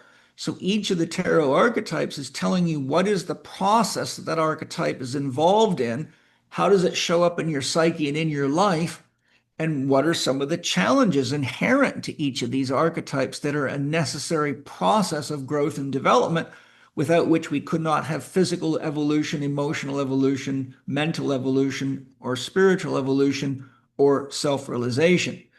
So it begins with the Fool. Notice the Fool, which symbolizes God, has a little dog and he's very close to a cliff and he's in a state of bliss and the dog is barking at him. The dog represents the instincts. If you get too blissed out and you don't pay attention to your instincts, it's easy to die. Your instincts are built by 4.9 billion years of evolution on this planet to keep you alive. And the dog also represents your ego, which is a reminder that you came here to have the experience of being a self, to being a unique expression of the divine. And if you lose your ego before you figured out who and what you are, you will abort the journey. Okay. So the next card is the magician. Now, the magician, there's different ways to look at it, but I'll have to use mythology and allegory and metaphor. In one myth, God needed a way to self-reflect. So in that myth, God had to turn to the highest, most powerful angel, which God also dreamed up by the name of Lucifer. And so Lucifer is said by some, like Russell A. Sturgis, who wrote an excellent book um, called The Spiritual Roots of Tarot, which is very good. But he equates the magician to Lucifer. And so what God did was said to Lucifer, I need you to create a mode or a means by which I can self-reflect so I can come to experience and know myself. Because without self-reflection, I don't even know who or what I am. Is that kind That of which like is polarity? well, yes, yes. So what Lucifer did is create the matrix so that God could go into itself, but have a mode of self-reflection. So you see on the table, what is a table? It's where we do work. It's where we make things happen. The Hmm. table represents the field, like Einstein's field. Rumi says, beyond judgment, there's a field. I'll meet you there. That's God. Beyond judgment, beyond mind, there's a field. I'll meet you there. On the table, there are four implements. Notice around the magician's waist is the Ouroboros. God has nothing to eat but itself. God can only sustain itself on itself, and only God can create and sustain itself. The magician's got one hand pointing up with a double-ended wand, which means it can heal in either polarity and create positively or negatively, and the other hand pointing to the ground, which means the alchemical dictum, as above, so below. Whatever you think, you shall create. The infinity sign above the Egyptian's head means that mind is all powerful, so be careful how you use it. On the table, you see something very interesting. Only half of the table is there because these cards include alchemy. A table has four legs. Those four legs represent the elements earth, water, fire, and air. But fire is spirit, it's invisible, and air is invisible. And so you can't see them. So the two legs on the table represent water and earth, which are passive elements in alchemy. Fire and air are volatile, which means they make things move and change. On the table, you have a wand, which represents fire, the element of fire, which is power, the power to make things happen. Fire represents desire, God's desire to know and experience in itself and to love. Then you have a sword, which represents mind. In order to comprehend anything within God, you have to cut something out. If I point to a crowd of people and say to a child, you see your mother? Well, if there's 200 people standing there, it might not be able to recognize its mother. And the child will say, no, I can't see my mom. I say, see the lady over there with the blonde hair and the black jacket with white boots on? Oh, yes, that's my mom. And off the kid goes. So the mind has to cut out something that it can grasp in order to have some tangibility to create meaning. So the sword is an ancient symbol of the fact that the mind is always cutting, which is why you can never know God with a mind, because you can only talk about God. You can't penetrate God with mind because mind's cutting into pieces.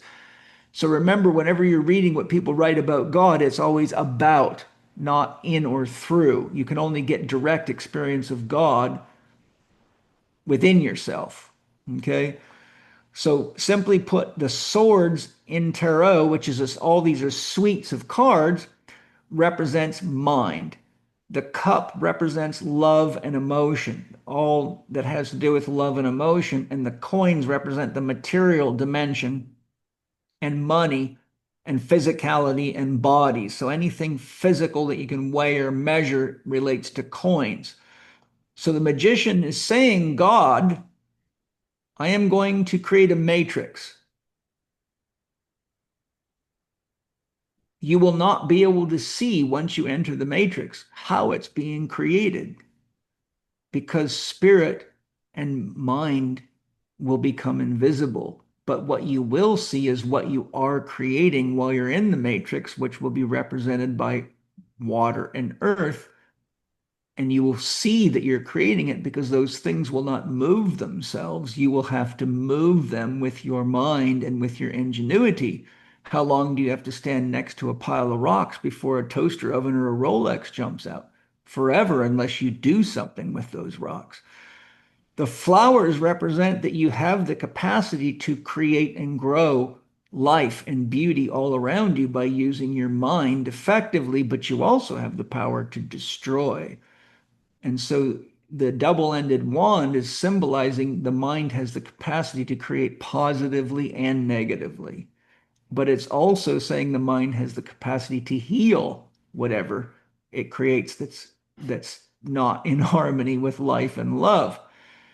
So the magician's wearing white, which is purity, and he's wearing a red cloak, which means ultimately the best way to use your mind is to create safety and security for everybody. Otherwise, you just create problems. And spiritual growth means you eventually see the other side of the table that's invisible, but that's what you have to go on the journey to learn to do. So the matrix says, God, you will be born into my matrix that I have created for you. You will be made of earth, water, fire, and air. And you will go through a set of experiences in which you will learn to use power, love, mind, and material things to realize yourself. And you will be trapped until you figure it out. And only then will you be able to get out of the matrix of your own creation and come home to be who and what you've always been. The trick is you will always think you're somebody else and never realize that you've always been God, you always are God, you always will be God. But in order for you to have that experience, we must create conditions and limitations on the infinite, or you cannot know and experience yourself. But since you have all the time there will ever be, don't worry. If you get trapped in there for a million lifetimes, it's really just a flash in a pan and relative to that which was never born and never died. So that's the first step. The fool represents the soul and the spirit. So the soul means self-awareness, self-reference, coming into existence to have an experience. So God is the soul that gives all souls. Only a soul can come, only God can give a soul. Souls can't come from anything but God. So the fool represents all souls that step into the matrix of experience and spiritual evolution for self-awareness. Now, I'll go fairly quick for time's sake, but I'll just sort of introduce you to each step. Next is the high priestess. She represents the soul. So the magician gives you mind, which is spirit, the flow of energy and information, and says, this is how mind is structured. She says, you are going to have an experience, but ultimately, I am the only aspect of you that really knows what is going on because I am what is using mind to have an experience. Those two pillars, one black, one whitish, represent yin and yang. So it says all of creation is made of these two aspects of God, the empty yin, the dark, the full yang, the created, and they're interacting constantly. And she has a headdress on with the phases of the moon, which symbolizes that she is in touch with all the flow of time, life, and experience. Here you see a crescent moon. Her gown is made of water, which represents the unconscious. So she says, I, as your soul, have the capacity for self-reflection. And what are you reflecting? Whatever you believe, whatever you think, whatever you experience, all by way of mind. So before we come in, we are given the matrix, we're given the potential for mind, we're given a soul, and we come in by way of the Empress, which represents the divine feminine all mother. So that's the archetype of the mother. But we couldn't get here without a father. So the emperor represents the father archetype. So all fathers, she represents the feminine expression in the physical, he represents the masculine in human form, and their relationship is what produces a child that gives the fool a body and a place for its mind and its soul to exist in space time and have an experience. Eventually, the child begins to get indoctrinated quite early. And so the 85% of the world population has religious affiliation and indoctrination. So the Hierophant represents that when you go through indoctrination, you're going to be exposed to ideologies. Notice there's two uh, understudies here in front of the priest. One's got blue and white gown, and one's got black and red. So that represents the two forces of consciousness, the light and the dark, good and evil, using the mind to create good and using religious ideas and teachings to trap oneself or to trap others. The Hierophant has a triple tiered crown and scepter because the Hierophant has deep knowledge of the physical, the mental, emotional, and spiritual planes. So to be a Hierophant, you actually have to have mastery of those three planes, or you can't really guide people. And so there's meanings to the hand signals. Notice the two posts again. To really explain all this would take a long time. That's why I have hours and hours of training in Spirit Gym. The two keys mean the kingdom, the keys to the kingdom, which there's more to that, but I'll leave it there. Now, once the child reaches puberty and starts to reject mom and dad, it goes out into the world and starts to figure out who its people are, what its ideology is. So these two people represent the young person that's left home and is now out finding itself, figuring out its own values, who are its own people. And the problem is as soon as you start wandering out in the world, you're highly susceptible to trickery and indoctrination by authority figures, religious figures, and cults. So that symbolizes the youth out there trying to figure out who it is, but having to deal with the dangers of God that's not God.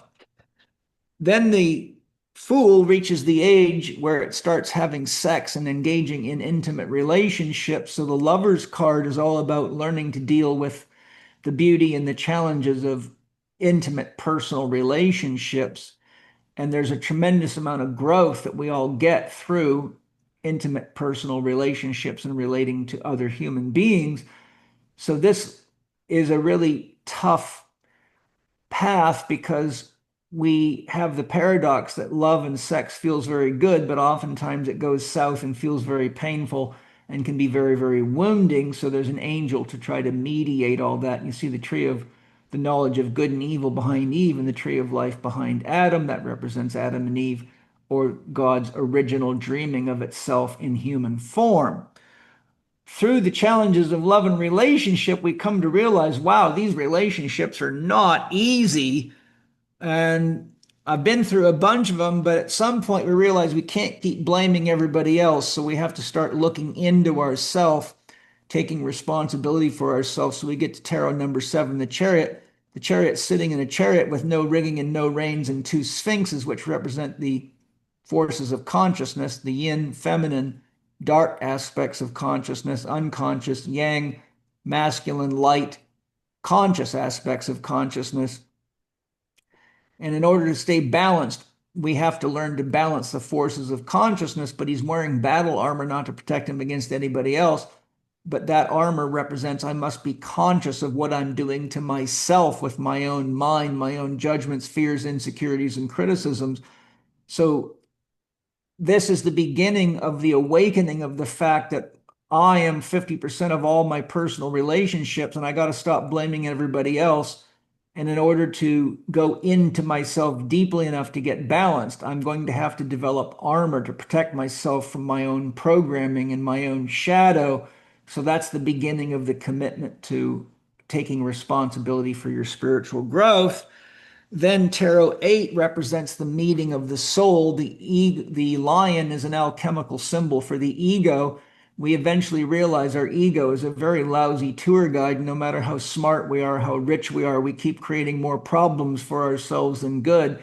So ultimately, all the religion and all the blah, blah, blah, we realize that the only authority we can trust is this miraculous thing inside of us that somehow speaks to us through inner knowing, intuition, conscience, and that's the soul. So this card shows you that the soul has the power to tame the lion, the ego, and only love can tame the ego.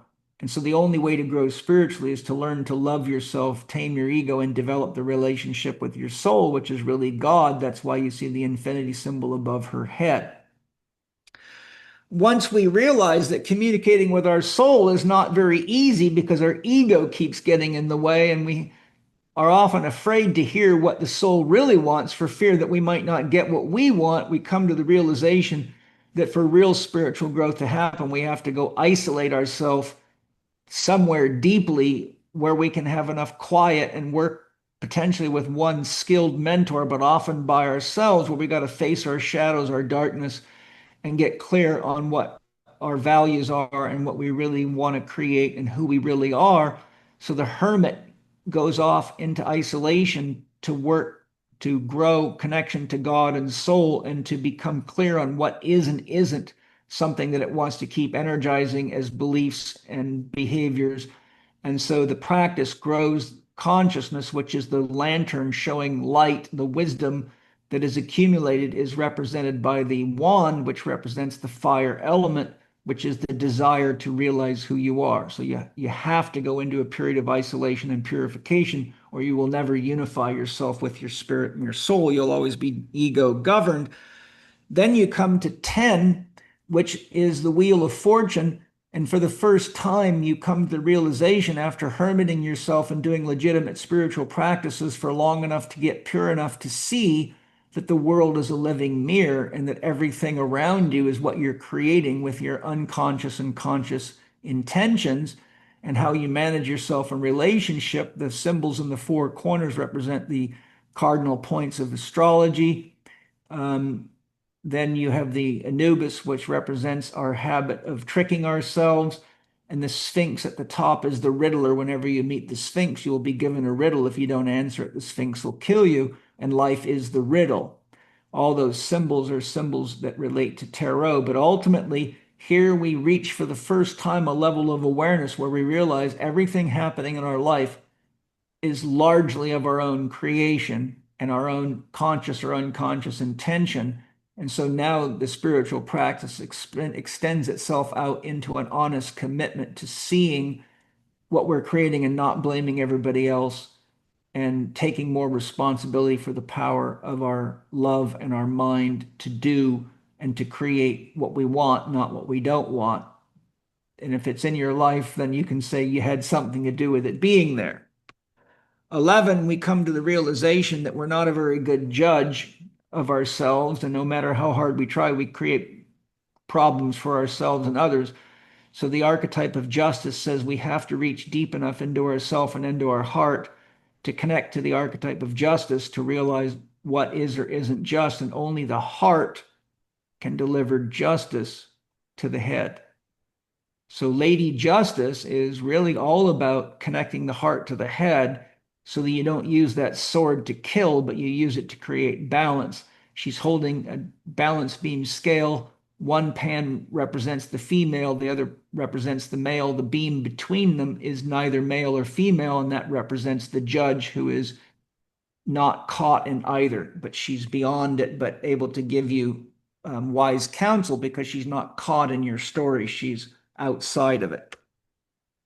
Then we get to 12, the hangman. The hangman is the emperor upside down. Notice his legs make the number 4, which is the emperor. So the hangman has two key meanings. One, if you're being a shitty emperor in your life, you're going to hang yourself up and you're probably going to blame everybody else for it.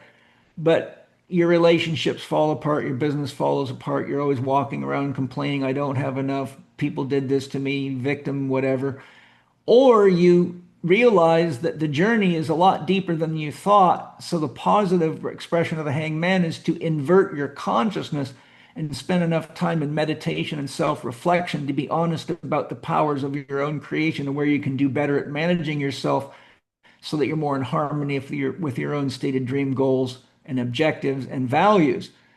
That's the spiritual practice. So the hangman actually is a symbol in the positive that you take time out of your day to do the inner work necessary to grow consciousness instead of just repeating the behaviors that everybody else does while expecting some daddy figure to rescue you, which doesn't ever really happen.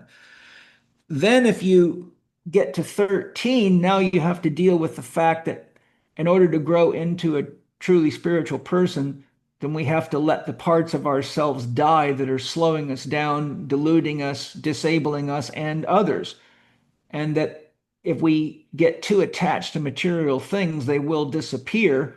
So death not only means literal death, but it means the figurative death of learning to let go of what no longer serves us or others in relationship or serves the world, or the angel of death comes to get us because we have basically broken the rules of the game and we have to pay the consequences.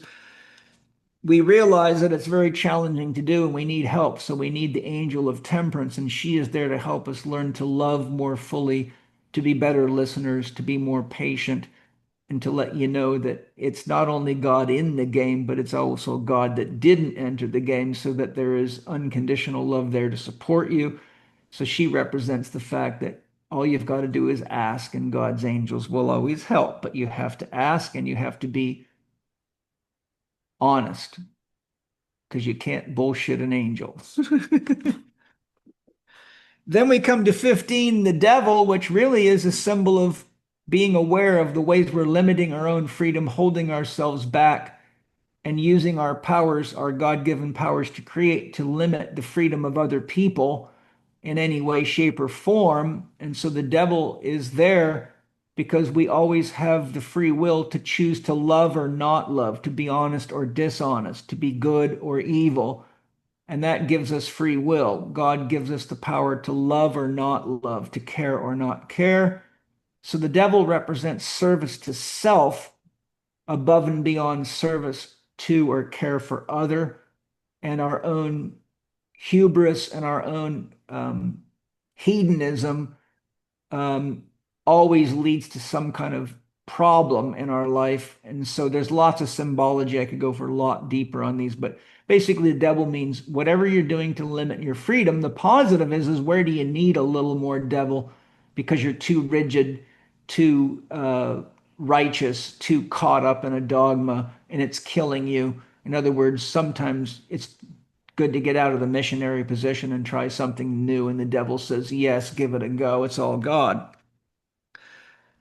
Ultimately, if we don't become aware of where we're deviling ourselves and others and where our ego is limiting us, we get to the tower, and our ego will create destruction and our beliefs will create destruction. We'll destroy key relationships and we'll tear down everything that we built for the wrong reasons, such as chasing after money, fame, or success at the expense of spending time realizing who and what we are and learning to live and love more fully.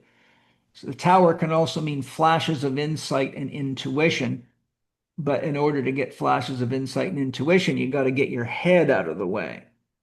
So this means be careful you don't get too full of yourself because you can destroy yourself with the same powers that you've been mismanaging in relationship.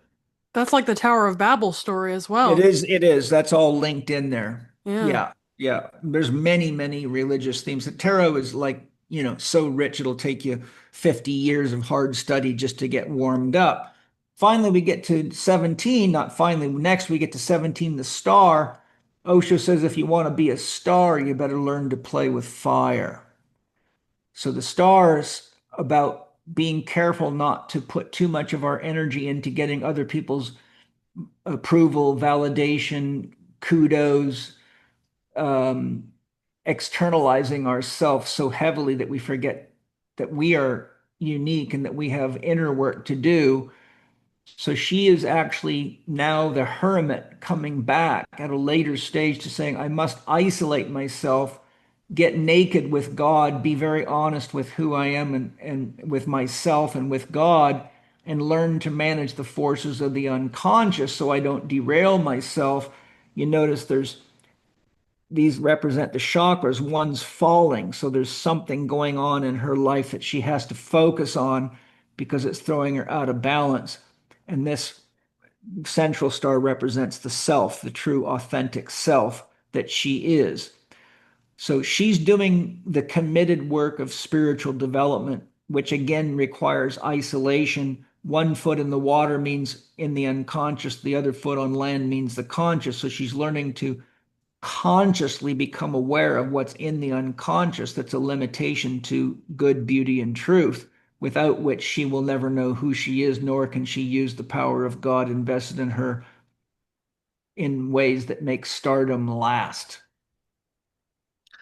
Finally, not finally, next we come to the moon, which is a juxtaposition, uh, an eclipse of the sun and the moon. The sun represents our conscious self, the moon represents our unconscious self, and the lobster represents the exoskeleton of all the baggage we haven't yet healed. The two dogs represent the inner ego and the outer ego, our inner relationship with ourselves and our outer relationship with ourselves. Until those are harmonized, we're always at war with ourselves, and almost always has something to do with what we've believed and what we've been programmed to believe, but we can't make it down the journey of enlightenment. Those two pillars mean yin and yang until we actually deeply self-reflect and bring the inner self and the outer self into harmony. So there's only one of us there. There's not a secret story or a story gap that we're maintaining. Secret story is you're telling yourself a story on the inside that's different than what you're telling others on the outside. A story gap is there's a gap between the story you tell yourself and the story you tell others.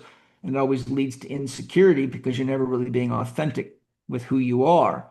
So this is a very important card of purification. Once we do the purification, then we join our childlike nature, except now we're a wise child. The sun represents consciousness. The four flowers represents our potential for wholeness and growth. The horse is a symbol of freedom. So now we're the wise child. The big orange banner means you now have a lot of libido or creativity, but the wall means there's something behind there you cannot see, so the journey must continue. Then we get to 20, which is judgment. And that means that once we reach deep enough into our consciousness and have enlightenment experiences with God, we realize all of our own judgments against self and other, and we realize that there's nobody here but God, and everybody that we didn't like for different race, creed, color, or otherwise was actually God, and they were all playing in a grand Maya play or drama within which we work with other aspects of God called other, like you and I, and mom and dad, and friends, and those that we don't like and those that we do like, ultimately as a means of awakening to who and what we really are, but this time being conscious of the truth. So the angel blowing the trumpet says it's time to wake up and realize that there's never been anybody here but God, and you can't die because the soul can't die and spirit can't die. It was all just a great big fun play where we created a matrix of self-reflection or a schoolyard so God could itself wake up, but be conscious that it's God. Because God, before the journey, was super conscious, which is everything happening at once, so there's nothing to know, and unconscious, so there's nothing to know. So through the journey we've just talked about, you actually become conscious that you're God, and then that's when God becomes conscious that it's God. So it doesn't matter how enlightened Alexis is, or Paul is, or Buddha is, we don't know that God. We only know the God within us. So God actually recreates the matrix and the journey in every single individual and has no idea what everybody else is doing. So only when we wake up to God does God realize itself in and as us and through us. And that's what Judgment Day says. But if you wake up and you haven't healed yourself of all this stuff, then you will be afraid of God because you'll still be afraid of yourself, because you'll still realize that you have evil in you, the willingness to kill, control, compete, destroy, create limitations. And so you'll have to come back to the beginning of the journey to start over again to do the work that you could have done by the time you got here. And the final stop on the journey is the world. And the world shows a great big, beautiful green wreath. Those key elements represent different aspects of our psyche. I won't go through them because it'll take too long. Notice that she's quite naked. She's got a white scarf wrapped around her. She is dancing. That's the Divine Mother. She represents Shakti. That is the womb. So that's the opening to the womb of Shakti. Beyond her is the emptiness of God, the spiritual world, the unity of God. Notice the opening to the womb is in the shape of a zero, which is that which is unconditional. And then you see the little red scarf, which is the ultimate safety and security, is in the infinity of God's love. She's got a double healing, double-ended wand in each hand, which means before you can enter the womb of God and return back to where you came from, you have to be healed of any imbalances, both from the masculine perspective and the feminine perspective. And these four forces of consciousness will all be acting through you, which is the symbols of the zodiac. So, um, yeah, I won't go into those. It'll be more than we can do. But to truly reach nirvana, which means to blow out or extinguish, which means the drop returns to the ocean. Remember, Rumi says you are not a drop of the ocean, you're an ocean, the ocean in a drop. So once you pass through the gate, there is no more individuality anymore. There is no more history. You have to be ready to completely and utterly let go of any sense of self and return to the infinite abyss of oneness with God and hand over your story and your history to the unknown. And that is not easy to do. And that's the end of the hero's journey. And if you make it through the gate back to the womb of Shakti, you become one with God again. And Joseph Campbell says, don't rush because you might pop out as a cockroach and start all over again because God's got nothing else to do but play this favorite game of hide and go seek. So once you get there, you can decide if you want to enter into complete unity with God and just trust that whatever's going to happen is going to happen, or you can come back. And each time you go through the hero's journey, you become wiser and wiser. And eventually you reach the point where you're coming back strictly to help the rest of God because you realize all of creation is a garden for souls where God grows souls to wake up to who and what it is.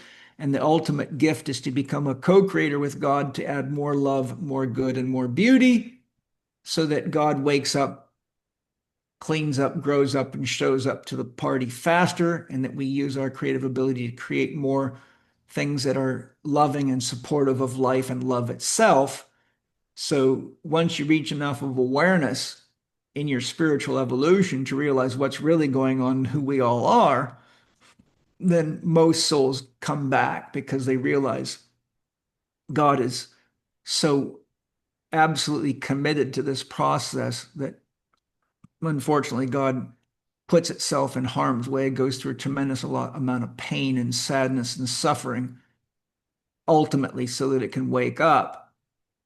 So just the way we wouldn't want our own children to go through unnecessary pain and suffering, when you realize that you are God and everybody else is God, and your heart opens, the tarot says when you get to that point in the journey, you can either can either return to the ocean and you just let go, or you come back and see if you can help create something that's a little less painful for God to have to go through to realize itself. And by giving more love and more support, God wakes up sooner with less torture.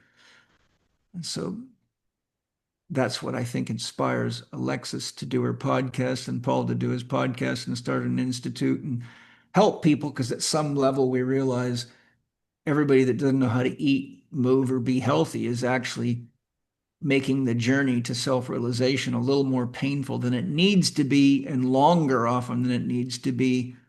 So those that are slightly more or a lot more awake always do their best to extend a hand to try to awaken people in ways that are loving and supportive so that we can all realize that we are Ram Das, Ram, God, Das, worker. We are God experiencing itself, coming to realize itself so that we can all celebrate who and what we are together. And the more you realize that you're a worker for God, then the more special each day becomes and the more capable you are of working through your challenges because you know who you're working for. And I guess in that way, we kind of have to thank Bill Gates and the WEF and all them for serving as the negative polarity to wake us up to these. Yeah, that's their job. Yeah. Because without them, everybody would just smoke pot, drink alcohol, surf social media, and nobody would grow and evolve. Yeah. So those are the negative polarity holders. That's also what the devil represents. I will come awaken you to the fact that free will is very tricky.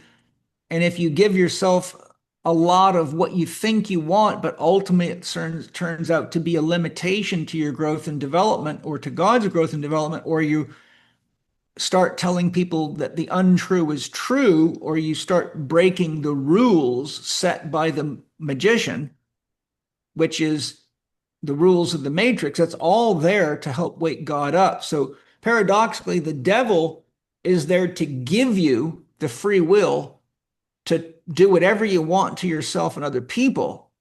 But the devil is also the one that quickens consciousness and says, well, now that you're super filthy rich and you got a family that's all broken and all you've ever cared about was money, like the myth of Midas, how are you doing? You still want to keep doing it?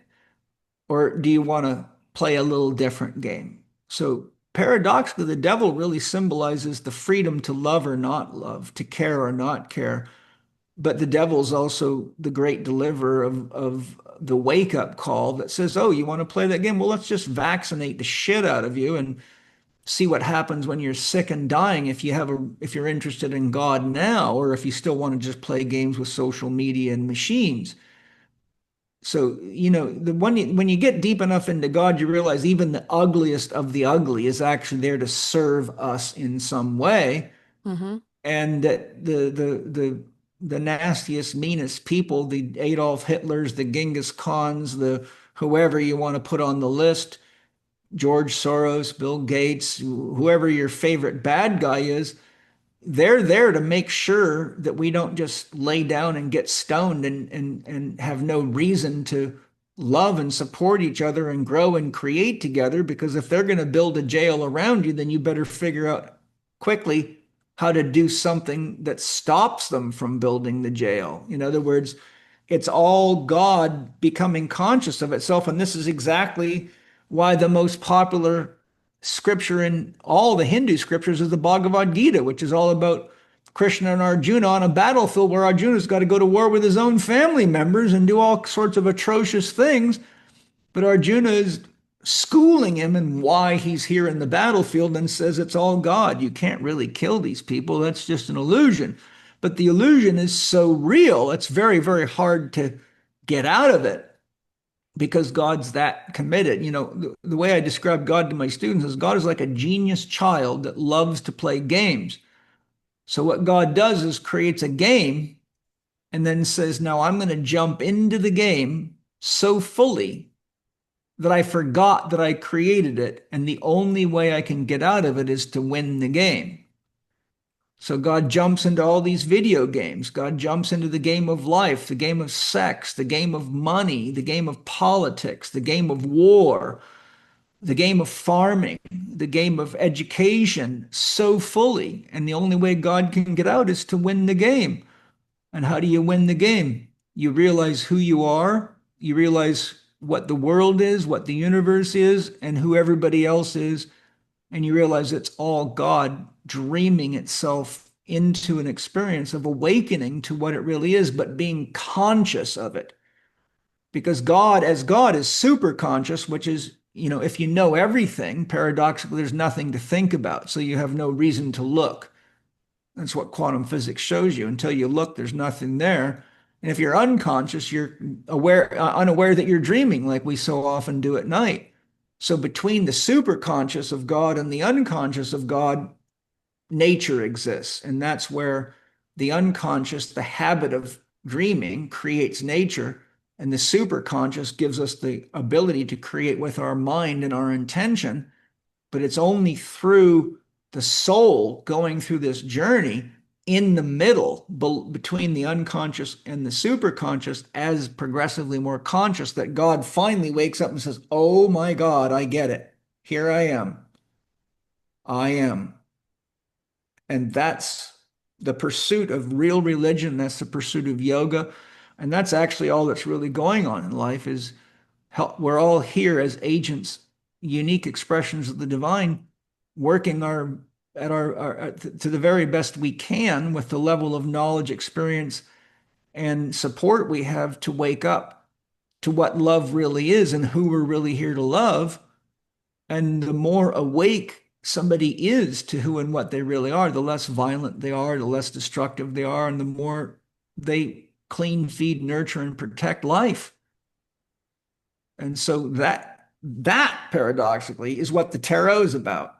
And the fact that the Christians and many religions try to get rid of it should tell you very much about how busy the devil is inside of religions, because anybody that wants to get rid of the story I just told wants to get rid of life and love itself.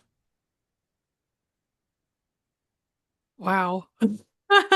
This has been such a masterclass and like so much to absorb. I know for myself I'm going to be listening to this back and I wish we could keep going. Like I know you're probably getting exhausted. This has been a Not lot at all, man. of I'm you so teaching. turned on. Oh, good. Great. Once I start doing this, I don't need food or water or anything else. Spirit just channels right through me. Now, this is a Amazing. very fast description. In Spirit Gym, in the Sangha lessons, I go through each of these archetypes. I give meditation exercises. I give various types of exercises. I give self-reflection exercises.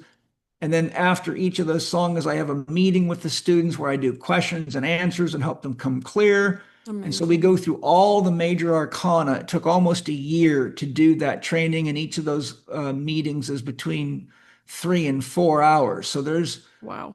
there's I just did in an hour and few minutes what I really do in about, I don't know, 22 times 4, whatever that is, hours, Wow. about 100 hours of deeper training, which is still, compared to what I could teach, very quick, but it's very profound. And I do teach tarot workshops called Tarot for Soul Guidance, where I show you how to use the tarot as a means of gaining more connection to your soul. So that ultimately you get to the point where you don't need the tarot because you've got a means by which you can now understand what your soul is telling you and communicating.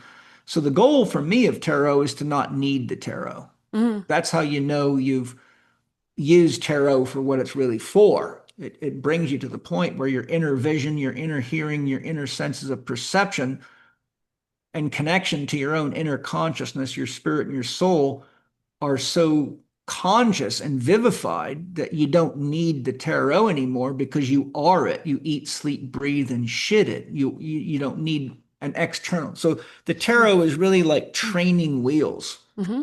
for legitimate spiritual development, and it's to help you realize why you're here and what's going on and why the world is always the way it is, because it is a garden of souls and it's like a gymnasium. That's why Spirit Gym is called Spirit Gym. You go there to grow, not just physically, but emotionally, mentally, and spiritually. So the whole of existence is God's Spirit Gym, where it goes to swing on the monkey bars and lift and push and pull and struggle and spar and scrap and fight and pretend to not be conscious and to not be God while it wakes up. And the saints and the sages and the gurus try to hold the balance so we don't completely annihilate life while the schoolyard runs. Incredible. And actually, I had the privilege of going through Spirit Gym a bit for at least a couple months, and it's just such an incredible repository and resource. So I'd highly recommend all of you listening, go and check it out. I'll include links also in the show notes. So if you want to check out the program, sign up. You can do monthly, I believe, and annual, right? Yeah, it's myspiritgym.com is the Perfect. URL, myspiritgym.com. And then all my, holistic health teachings are at the Chek Institute, chekinstitute.com. And I've got 1,300 videos for free on almost every topic on YouTube, youtube.com/ Paul Chek, Chek, Paul Chek live. And that's free. Then my paulchek.com is like a hub where you can see my podcast, Spirit Gym with Paul Chek, and all sorts of other things and blogs. So there's lots to play with. I've been at this a long time and I've poured my heart into the world to the best of my ability. Yes, and I think anybody who's kind of worked with you or worked with your content can certainly attest to that. The amount of information you give away for free is just tremendous. So if people don't have the funds to enroll in Spirit Gym right now, start with the free content, start Mm, incorporating that. It makes your life so much better, and it's very simple things too. And yeah.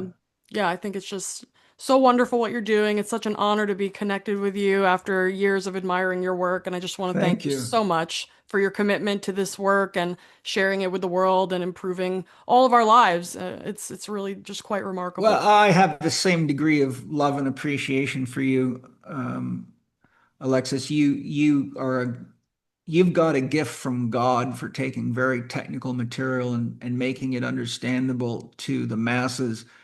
And you have the love and the heart of a woman. So you take a lot of information that's batted around by males, but bring it down into where we get to feel the nurture and the love of the mother archetype. And like I love listening to you because I get to learn while hearing from this beautiful female angel instead of getting ramrodded with $10 words left, right, and center. Yeah, it's honestly, I kind of feel similar to you whenever I'm podcasting or making content. It just feels more like channeling than I'm not Yeah. thinking while it's happening, it's just kind of coming through you, but it's amazing, and I'm just happy to be gotten to a place in my life where I can share with people and help people, live more fulfilled lives that are less unconscious and more intentional. It's an honor. It really is. Well, what else is there to do at the end of the day? I reached the point in my life where I realized, what gives me the most joy is doing things that help other people. If I had a ton of money and I was just living like a king in a castle, staring at a big screen television all day, and everybody out there was struggling and having a hard time and poisoning themselves and blah, blah, blah, well, then, I wouldn't be able to face myself every day and sleep with myself. So I think, you can tell where a person's at in their spiritual journey because I grows into an awareness of we, Hmm. and ultimately we grows into an awareness of all, and all grows into awareness that the cosmos is God's body, and that grows into a magical awareness that God is no thing and everything at once. So it's every breath is a chance to celebrate life and to worship the beauty of it all and to just do our best to nurture and love the manifest God in children and in nature and in everything, and to be a good gardener of souls. Amen. I think maybe that's a good place to call it for today. I hope we do Aho, it again sometime. anytime you Ideally in want. person as well Yeah, would I'd be love it. magical. Yeah. But this I'll probably post tonight, so I will send this. Wow, that's fast. Yeah, I'm gonna get. I mean, I don't need to edit anything. This was just amazing, so I'm gonna put it up, share it with the world. I'll send the links to you. I'll probably make some like clips as well, and we can post them on socials and get it out there so Yeah. people can enjoy it. Have you ever been connected to my media manager, Kirsty? I don't think so. I'm not sure. Okay, I'll link you by text to Kirsty Okay, because she handled all my social media and marketing and all that. So she's the perfect, person to do links and any of that. I don't even have a clue how that works. I just perfect. talk and let people do stuff with it. Sounds good. Yeah, I'll connect with her then, and we'll get the word out about this incredible masterclass, frankly. And I'm hoping that it's going to help a lot of people. I know it will. Me too. Let me know how the feedback goes. I'd love I to will. hear. I love you. Love you too.